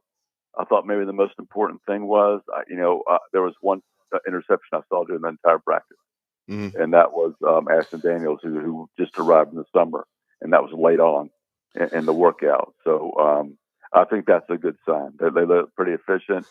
They weren't making a bunch of mistakes, and they were pretty accurate, I thought, making plays. So I just thought it was a solid outing for them. Don't want to overhype or underhype, right now. Not sure I completely agree with the, kind of soft pedaling Jackson Arnold, being careful with not pressure so much, but we'll see how that turns out. I'm sure there are going to be instances where they do get after him a little bit, test him, and you don't want a quarterback going into Baylor on the road in game one, not at least not pressured or not having overcome some difficult times in practice. So I'm sure that's coming, but I think overall Saturday, from what we saw, all three of them performed pretty darn well. And the pads come on this week, right? Yeah, in fact, we're going out there here in about another hour, and I think they're in full pads today. If not, it'll be one more day of the thud. So we'll see. And then as far as the injuries, it's I heard Damari Alston and then about the broken finger with Cobb. But is that really the gist of the injury list right now? Yeah, I think there are a few other guys, maybe slow, but nothing major. Yeah, no major injuries so far. I can't think of the other guys that were on the side, but right. Cobb was definitely in the yellow jersey. There's another yellow jersey out there. And there were a couple of guys, that were working in or not necessarily practicing very much, but with their group. So Donovan Starr, I think, was an ankle, maybe. True freshman, yeah. But, no major injuries so far. Well, good stuff. Brian, we always appreciate it. Let everybody know how to read your stuff. I know you had your Monday musings already, and we know the big sponsor for them. Yeah, and I appreciate that. And check out Monday Musings. Tons of coverage from this first week, including Saturday. And we're about to go out there for another practice here in about another hour and have some coverage of that. And, of course, I have plenty of interviews and stories and little updates from practice, who's where and who's starting and who's the backups, all that more. AuburnSports.com. Follow me on socials at BMATAU. And we can look forward to seeing you cut the grass and the cleats, man. Yes. Yeah, they were blue and white. Now they're blue and green. But, the question is, though, high top cleats or low top cleats? Just low top. Okay. That'd be like a boss out there, though. In high top, in the shorts. I mean, that would be awesome. Yeah, Yeah, with the socks up to the knees. Yeah, I'll work on that for you. Yeah, I saw. Yeah, that Butch might have you cutting Plainsboro Park if you saw that. That's right. Thanks. Thank you, buddy. Thanks, Appreciate Brian. it. All right, guys. Take care. All right. See, I told you it was crazy. I told you people were lined up. Apparently, at one point to check out, the line was they had the line going outside, and it was around the building. Yeah. But they had lightning. And so they had to bring everybody inside, and then it wrapped around the field. I mean, it just kept wrapping around. I'm not surprised that the polos and the half zips went first. What would be? I mean, so if Alabama put everything out there in like in a sale, what would be the first thing you would go for? Me? Yes. If you, I mean, because they lined it up by sport. They had football, basketball, baseball. They had it all by sport and everything. Where would you go for the shoes? Would you go for the polos? Would you go for the jackets? Where would you go first? I would probably be going for the polos and the half zips for the basketball. I'd be going over there like hell because they got some alternate logos. It's hard to find, and if they. I mean, hoping that they had 2 or 3X trying to get over there, man. And then I'd probably try to hang with some football stuff. But a lot of the football stuff, they sell it in the stores. Yeah, but a lot of that stuff too. Man. I mean, you figure, I mean, because you would be in line. I mean, you have to get there early. So a lot of it there would be, I mean. I'd be beelining for the hoop stuff. Yeah, because in you figure in about 30 minutes, a lot of the good stuff, 40 minutes an hour is going to be picked over. So, I mean. And needless to say, I got shoes. So, you got shoes, right. So whatever you go first, you better make it count because you're not going to get probably a second or third opportunity. All right, we got to get a break in. Yeah, no doubt. 256-576-4977. That's the number to the phone lines. You can reach us here, 97.7 ESPN The Zone.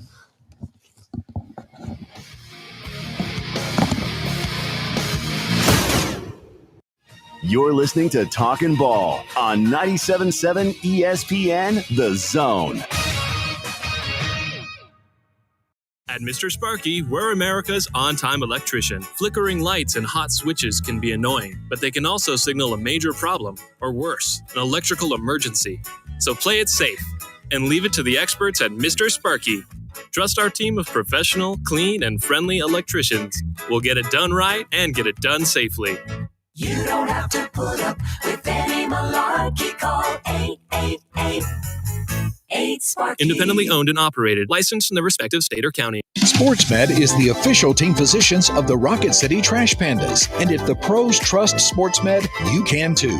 SportsMed provides every service you might need for complete orthopedic care, specializing in orthopedic surgery, sports medicine, joint replacement, spine surgery, neurosurgery, and podiatry. And they offer their own brace shop, in-house full-body MRI, physical therapy, walk-in clinic, and so much more.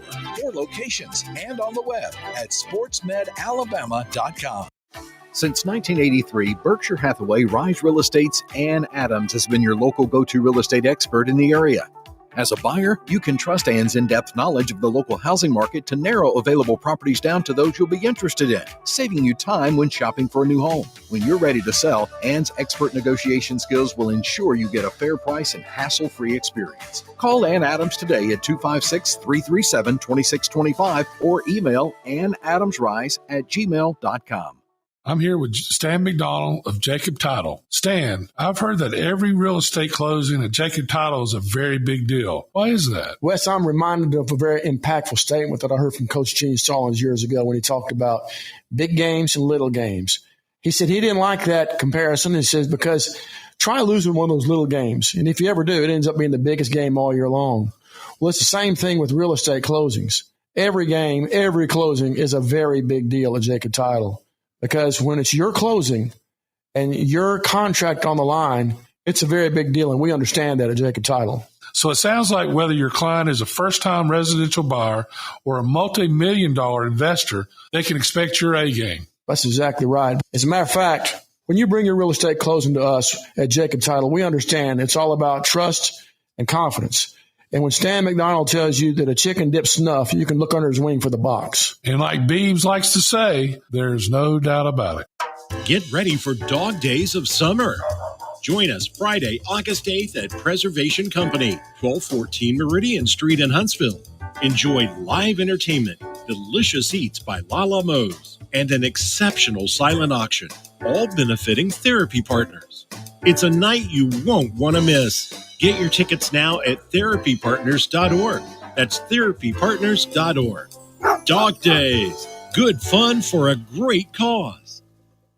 Listen to the Rocket City Trash Pandas all season long. Swung on, rocketed, left center field. That's going to get down and go to the wall. Montanelli at first. He's on his way to second, and he'll pull in. There's the first ever cycle in Trash Pandas history. Trash Panda Baseball is only on Talk Radio WZZN.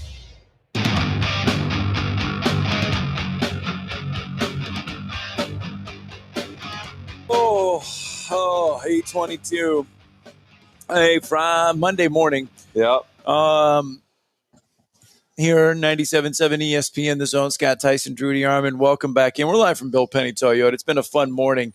I forget what day it actually happened. I know it happened. Right. Were you impressed at all with the Speedway Classic, the Atlanta-Cincinnati game there at Bristol? I can't watch it. At least I was busy writing and doing stuff. I know if they Friday, put that on ESPN or not. Was it only on? I just assumed that I wouldn't be able to watch it. So and then it rained, and so it got rain delayed on Saturday. They didn't finish it till Sunday, and then we were in the text thread yesterday, and there was some internet issues, and we weren't able to carry the Braves broadcast on 97.7 The Zone, and so I didn't even try, to be honest with you. I didn't know your thoughts on it. The Braves suck so bad. I mean, they won this game. Congratulations. Supposedly, I was told afterwards it was 91,000 people. It set a record. There was. It did set a record. It was very well attended. Yes. But we know Ronald Acuna's out because he got the little calf strain or whatever. The official attendance was 91,032. It surpassed Eli expectations. White hit 2 bombs for the Braves. It was, yes, they it set a new major league record for a regular season game. Now, I did see though some pictures, some people that were sitting in some upper spot seats around the Speedway, and basically it was you were there. You could say you were there, but you really could not see a lot of the game from what was just going on. Like the Final Four. You're going to the Final Four and you need binoculars because you're sitting up there in the nosebleed. You know what I'm saying? Yes. And that's what I figured it would be. Now, if the Braves weren't just rancid, I may have tried to watch some of it, but they're rancid. And so and while you were gone, they weren't able to make any trades. I would hate to have got a reading on Bill Shank's blood pressure because they couldn't get rid of anybody. And so they only made a couple of minor trades to kind of try to nurse the pitching home for the season so they don't have to burn a lot of young arms, even though Hurston Waldrop, that was the other thing about yesterday besides Eli White's 2 bombs. Hurston Waldrop, their first-round pick a couple years ago from Florida, he pitched very, very well and had been throwing well in AAA. So if he can pitch well the rest of the year, then you might have a rotational piece. That maybe at the end, maybe your 5th starter or whatnot, depending on getting other guys healthy. Right. But again, it was a good win for the Braves, 4-2 over a good young Cincinnati team managed by one of my favorite people, Terry Francona. But did I watch it? No, I did not see one pitch. Yeah, and I was reading a lot of people and a lot of baseball experts at this point are saying, if you're the Atlanta Braves, just shut Ronald Acuna down for the year. Probably. Why? I mean, yes, he's dinged up, but why throw him out there on the off chance that he gets hurt even worse? Just shut him down for the year. You're not going to win the division. You're not going to get a wild card spot at this point. I mean, you're 14 games back of a wild card, 15 back of a wild card. At this point, just shut it down. Well, I mean, they probably will. I mean, when they first diagnosed it and said it was more of a calf deal, they said 2 to 3 weeks. But in many ways, they probably will shut him down. It'll depend on what happens and probably how he feels completely. But yeah, I mean, probably nothing positive coming out of it. You're just, as far as that goes, you're having your worst season in 30 years. So you're probably just going to play it out and then get to the off season and start trying to tweak things and come back stronger. The one thing that's been, really cool to watch over the last 3 or 4 weeks or a month or whatnot, and he had 2 more hits, I think, in the game yesterday, is Michael Harris is wearing it out. Like, they've made some adjustments with his stance and he is looking like Money Mike again. Okay. Right. So that's really good to see because you got him under several more years of contract. He's a really good young player, and you needed him to come out of it. Now, Ozzie Albies has started to swing it better too, so it'll be interesting to see how they do the rest of the year to see if they, if both of those guys can continue to finish strong and hopefully be a part of things next year. All right, 256-576-4977. You want to join us this morning? Feel free to do so if you would like. I was back in Iowa last week, and believe it or not, I kept getting asked about. I got asked a few times whether or not Alabama was going to return to the playoffs. I was asked that a few times. There were a few people that follow Alabama that I know back home. So that was one of the questions that I was asked. And I was asked a few times whether or not Iowa will be any better, or my thoughts on whether or not Iowa could get to the playoffs. Mama T even asked me that too. She asked me if she thought Iowa could get to the playoffs this year. So those were some of the questions that I dealt with. So college football, even Alabama college football, on the mind of a few Iowans as I journeyed to the Midwest. Well, one of my favorite people, Andy Staples, he rated your boy Phil Parker the best defensive coordinator in college football. So he put he put Wild Turkey on there too. Hey, you were going to say Dirtneck, and I saw this while I was gone. Right, that he is joining the ACC network. Oh, that'll be riveting broadcasting.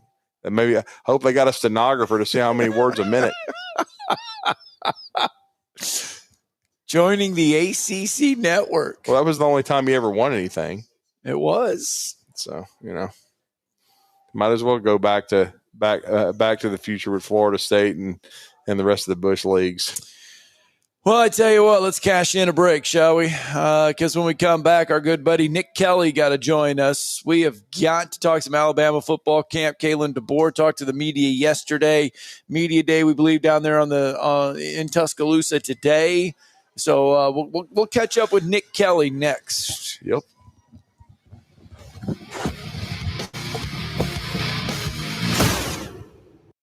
You're listening to Talkin' Ball on 97.7 ESPN The Zone.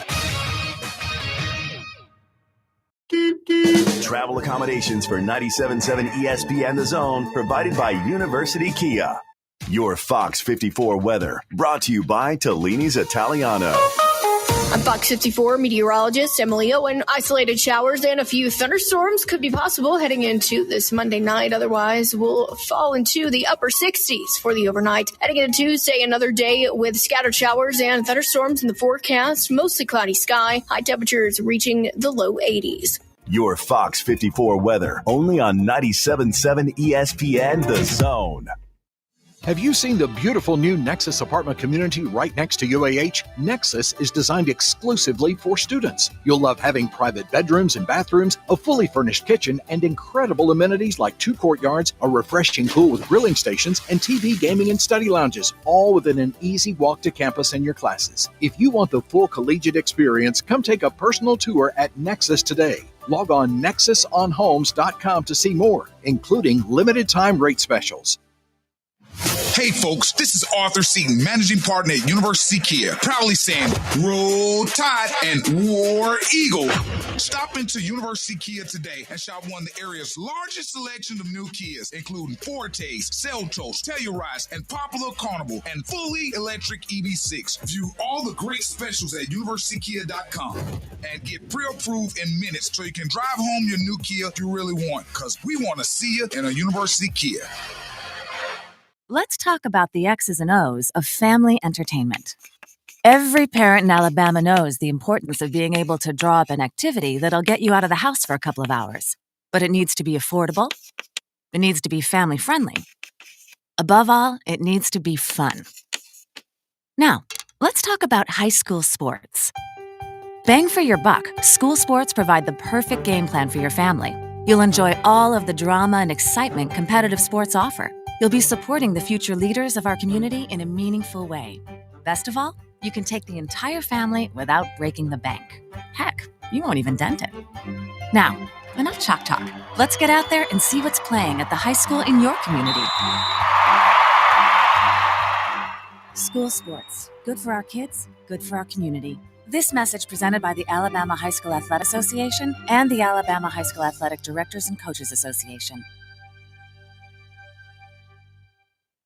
You can now do more without it costing you more. Alabama's attractions have come together to offer the all-in-one ticket that downloads to your mobile device. No matter how many attractions listed on the ticket you see during the time span you bought, your price stays the same. Pick the right ticket option that best fits your schedule, and then enjoy more attractions without spending more. All-in-one tickets for different areas of Alabama are available at alabama.travel and other places where online tickets are sold. Brought to you by Alabama Tourism Department, the ABA, and this station.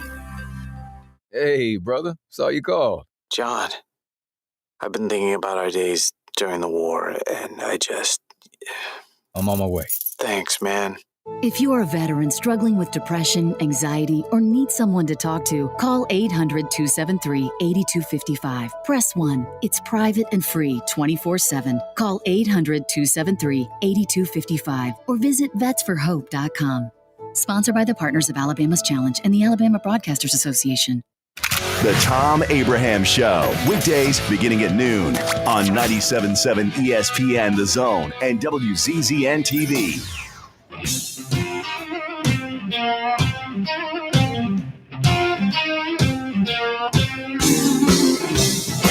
Hello, 8:32 Monday morning, Talking Ball, 97.7 ESPN The Zone. Scott Tyson, Drew DeArmond. Welcome back into the program on said Monday.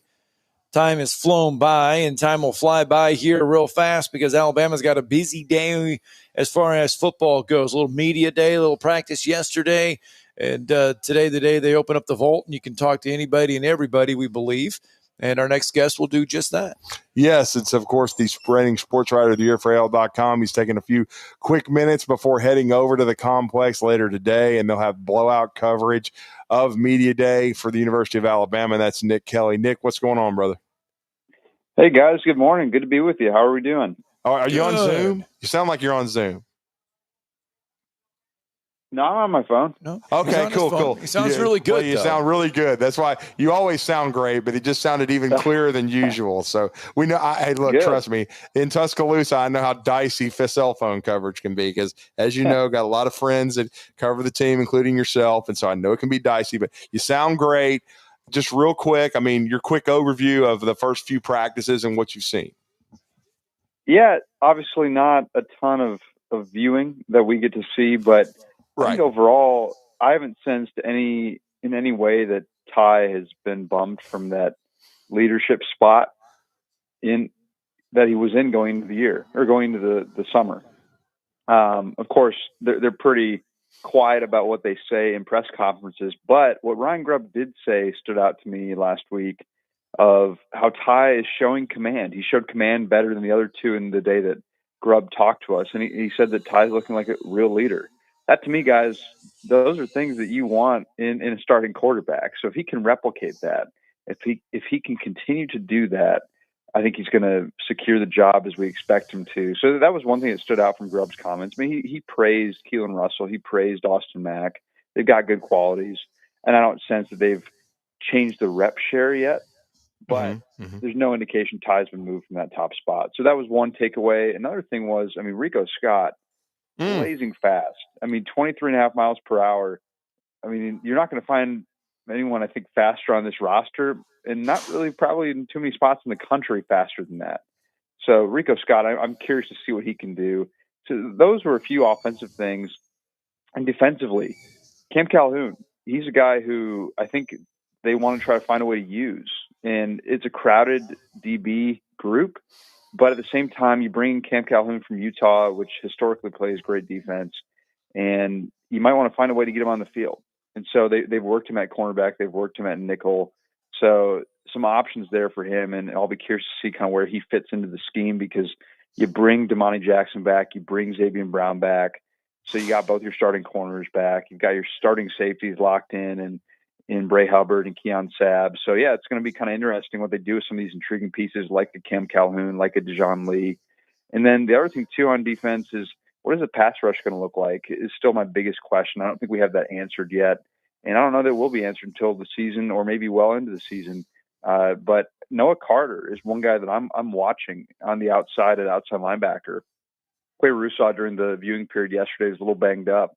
Kalen said he's fine and just kind of limiting his reps just a little bit. But that offered an opportunity for Noah Carter to get some good just snaps and kind of lead the group through position groups when we were watching yesterday at practice. And he looked good. He was explosive and had good energy. So I'm watching him in a year 2 under Kalen DeBoer. Mm-hmm. Kalen DeBoer, you listen to him and he sounds very positive. Seems like there's a lot of positives coming early on from camp. Yeah, I mean, Kalen's, I think, an optimistic guy in general. I mean, he's not the type that's going to come out and dog someone to the media. Right. That's just not his style. So I don't know if that's as indicative, but I think there is reason to be optimistic. You talk to anyone who's seen this group, been around the program, there's a lot of people that feel optimistic about this group. So I think that optimism is warranted. But yeah, Kalen's not the type to dog his guys, and I think they like that about him. I mean, obviously he'll get after him in practice, but publicly he's not necessarily taking shots. But yeah, I think they're encouraged where things are at, and I think that stems from just where things were at going back to in January in the offseason program. I think they've been in good shape since then, and really just, hey, these guys want to be here. If they didn't want to be here, they would have left by now.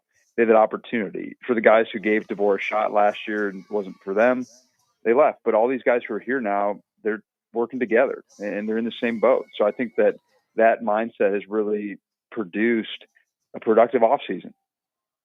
Well, and I thought it was interesting too. I know you guys had a chance to speak to LT Overton, but and I think everybody started noticing him this past spring and the strides he was making. He's continued to make more physically, but it definitely sounds like Keon Keeley and a guy like Jordan Renaud are definitely pushing behind LT, and they're creating some depth there at Bandit.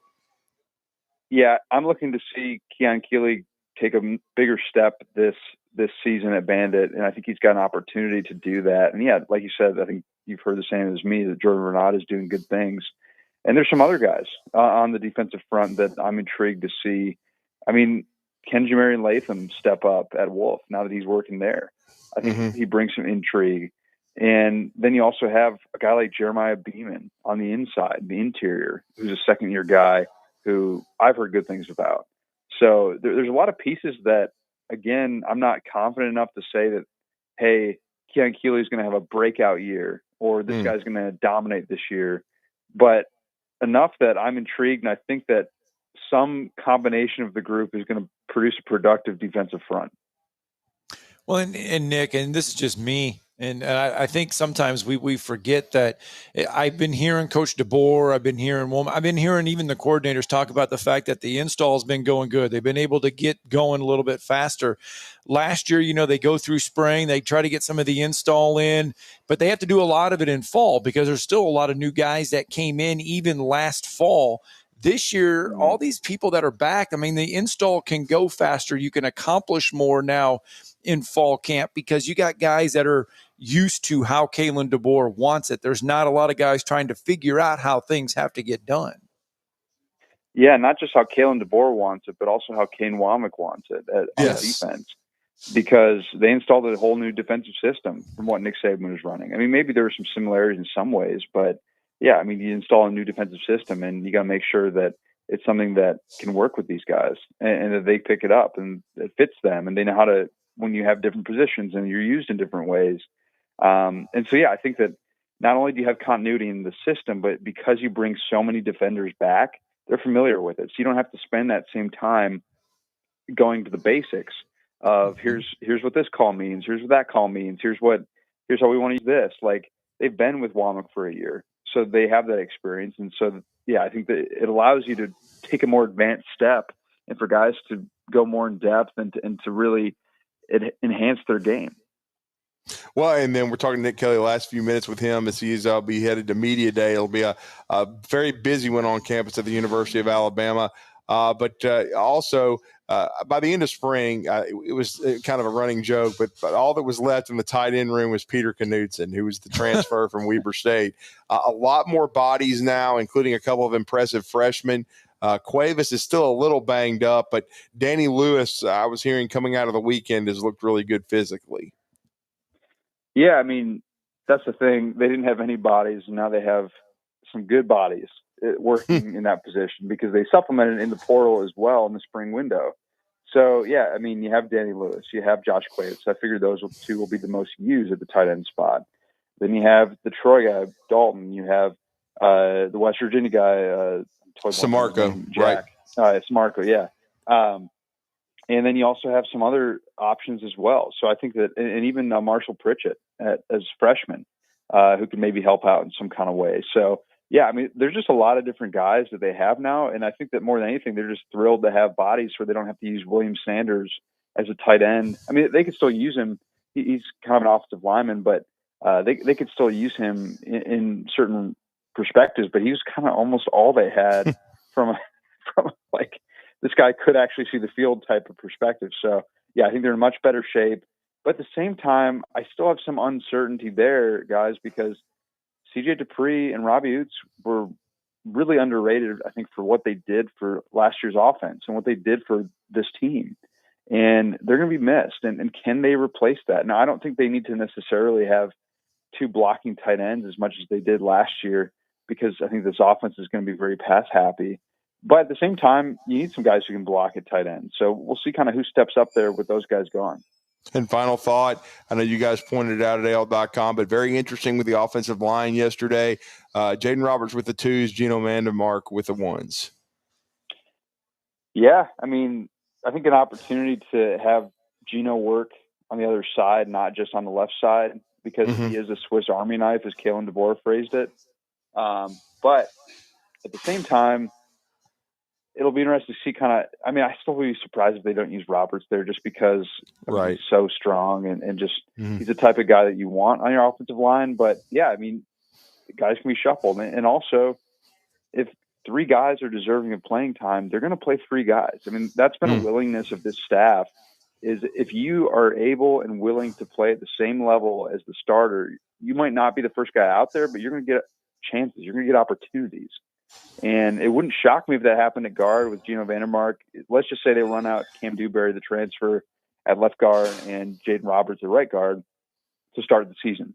It wouldn't shock me if we saw Geno Vandermark mixed in as well, or vice versa. If Geno Vandermark is at left guard to start the season, and then you see Cam Dewberry mixed in. So, I mean, there's a very good chance that we see some rotation there and the competition continues into the season. But for now, the guard spot might be the fiercest competition in camp. Well, that's a great way to end it, Nick. We appreciate the time. Let everybody know how to follow you guys' coverage at AL.com.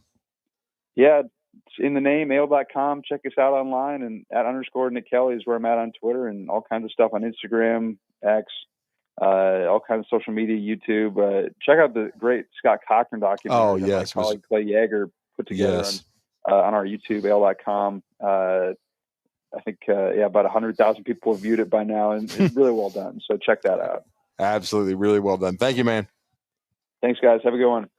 All right, Nick Kelly helping us get caught up on everything Alabama football. Yeah, first few days of camp. And I'll wear this one because we're getting Brody ingratiated into being our producer. I forgot to let you know Pat's on the line. We'll get to him when we get back. We got to take a break, but Pat's been holding on the Neighbors Wealth Management Hotline. We hope to catch up with him.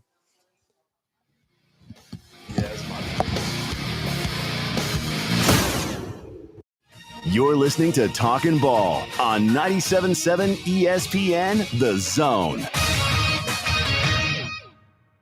Your home of the Alabama Crimson Tide is 97.7 ESPN The Zone. Looking deep downfield, looking for Williams. Comes back, makes the catch, trying to split defenders. Makes them bang into each other. Stays on his feet, breaks a tackle, scores.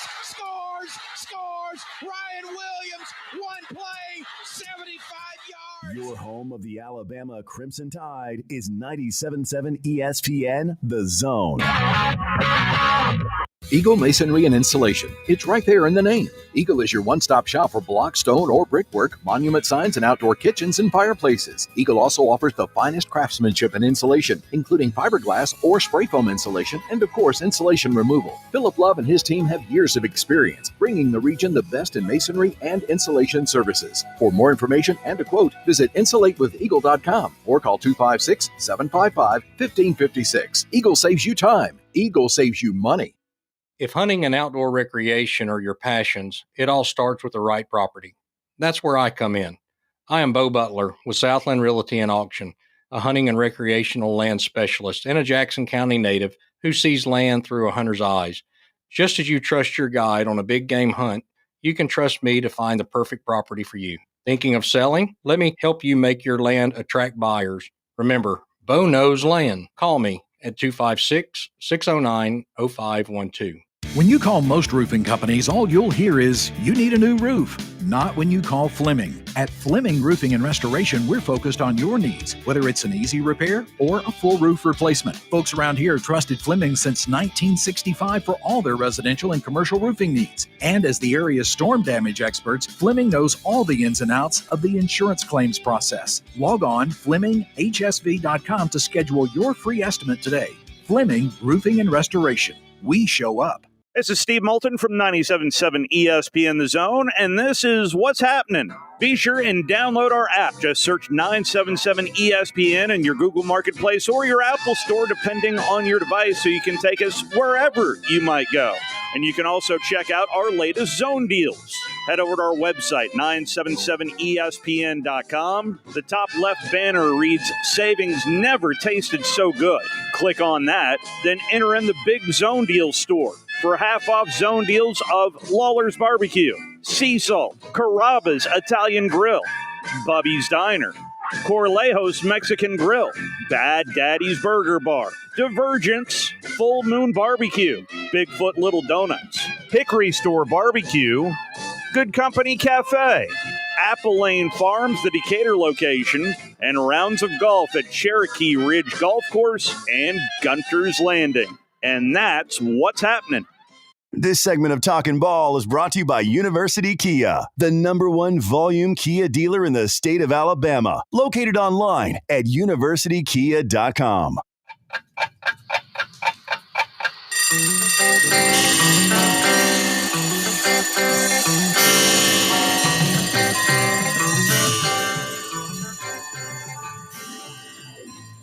It's time for tomorrow's headlines today with Scott Tyson and Drew DeArmond on 97.7 ESPN The Zone.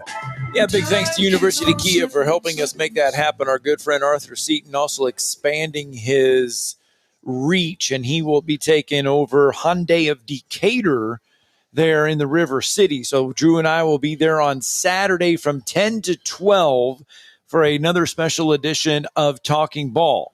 So we will be at Hyundai of Decatur, and we're going to have food. We're going to have all kinds of stuff out there. So we're expanding the reach of Talking Ball. Who knows? I might end up at Foodland over in Decatur. I know there's one in Priceville. You need to go. Well, there is one in Priceville.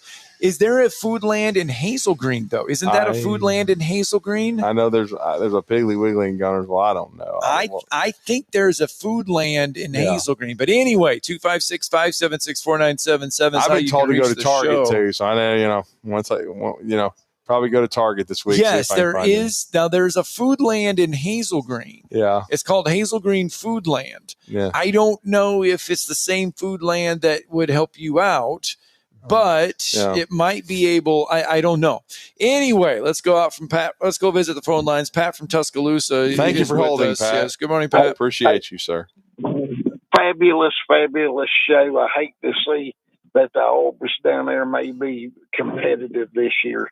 But anyway, guys, what I called about is a wide receiver that both Drew and I were on before he got his coveted fifth star down in Texas by the name of Jalen Hale.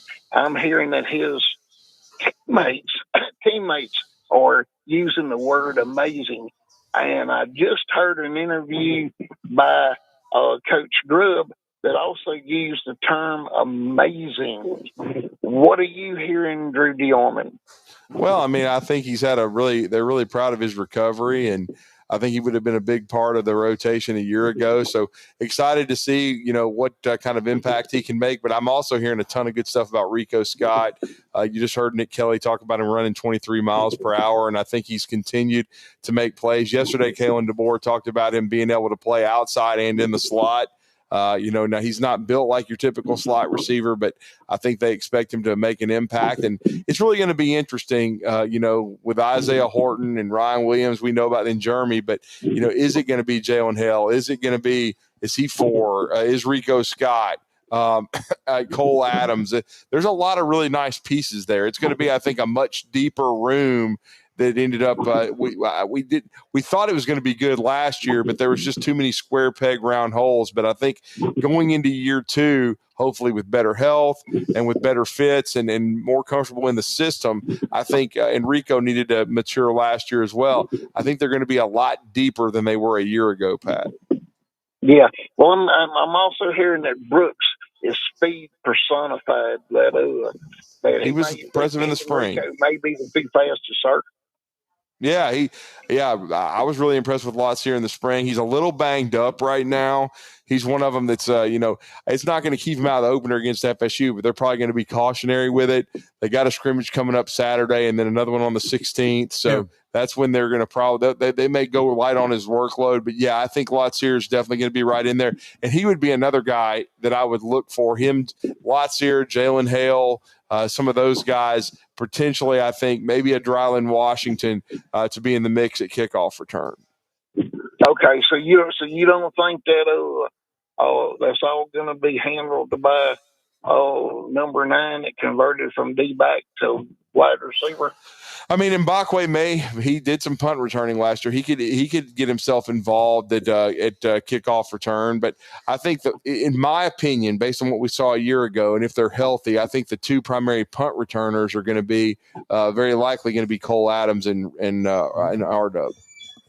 Yeah, I just like Cole Adams being so sure-handed. School's still out on the rest of them, but they call him Mr. Reliable. Mm-hmm. All right. Hey, have a blessed day, guys. Thank y'all for taking my call. Thanks, Thank you, Pat. sir. So you. I have a news for you. Okay. I've been fooling around. Right.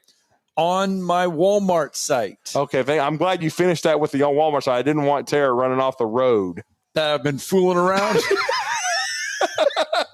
Well, hell, it would be like 24th wedding anniversary. I know. All of a sudden, I'm like, what kind of talent heating and air commercial is this? I'm getting out of here. Anyway, it says for pickup. I can do it for pickup at the Walmart Huntsville Supercenter. Okay. I believe that's the one on Drake. I think that's the one on Drake. I'm not for sure. Pretty much, yeah. I don't know. But look what I can get a 12-pack. Uh-oh.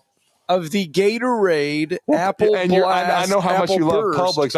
I was looking at my Publix app. I swear they said they were buy one get one free. But I don't know, but I don't know. They have. They're showing me they have the flavor Apple Burst 0 sugar at Walmart at the Supercenter.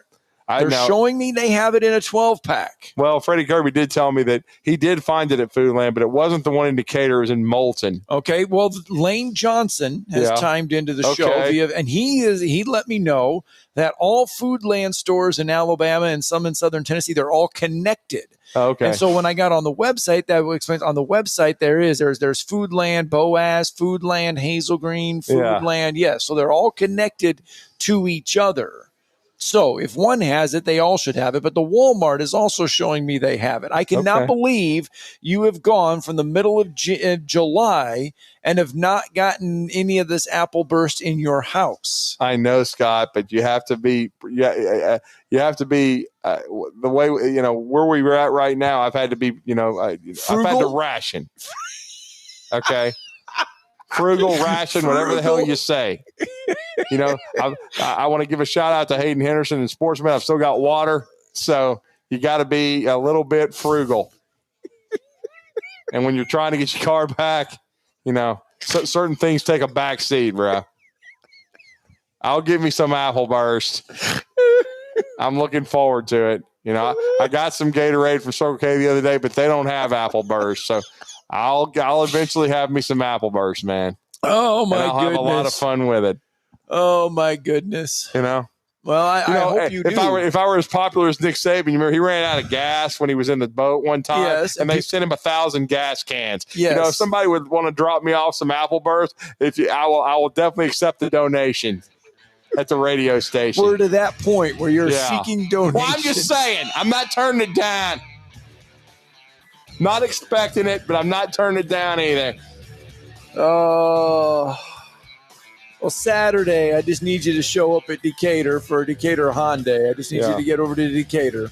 And, hey, I want to give a shout-out to this nice young lady here today with her Auburn sweatshirt on. She reminded me that I have free nuggets from Chick-fil-A that I got to use today. Oh, I got that. You know what? They have games on Chick-fil-A. And I played some in the airport. I did. I won it, and I got to use it. I got the 5-piece nuggets. So she came in here with breakfast, and I'm glad she did because it jolted my brain. I need to use those as well. Okay. Chick-fil-A, here we come.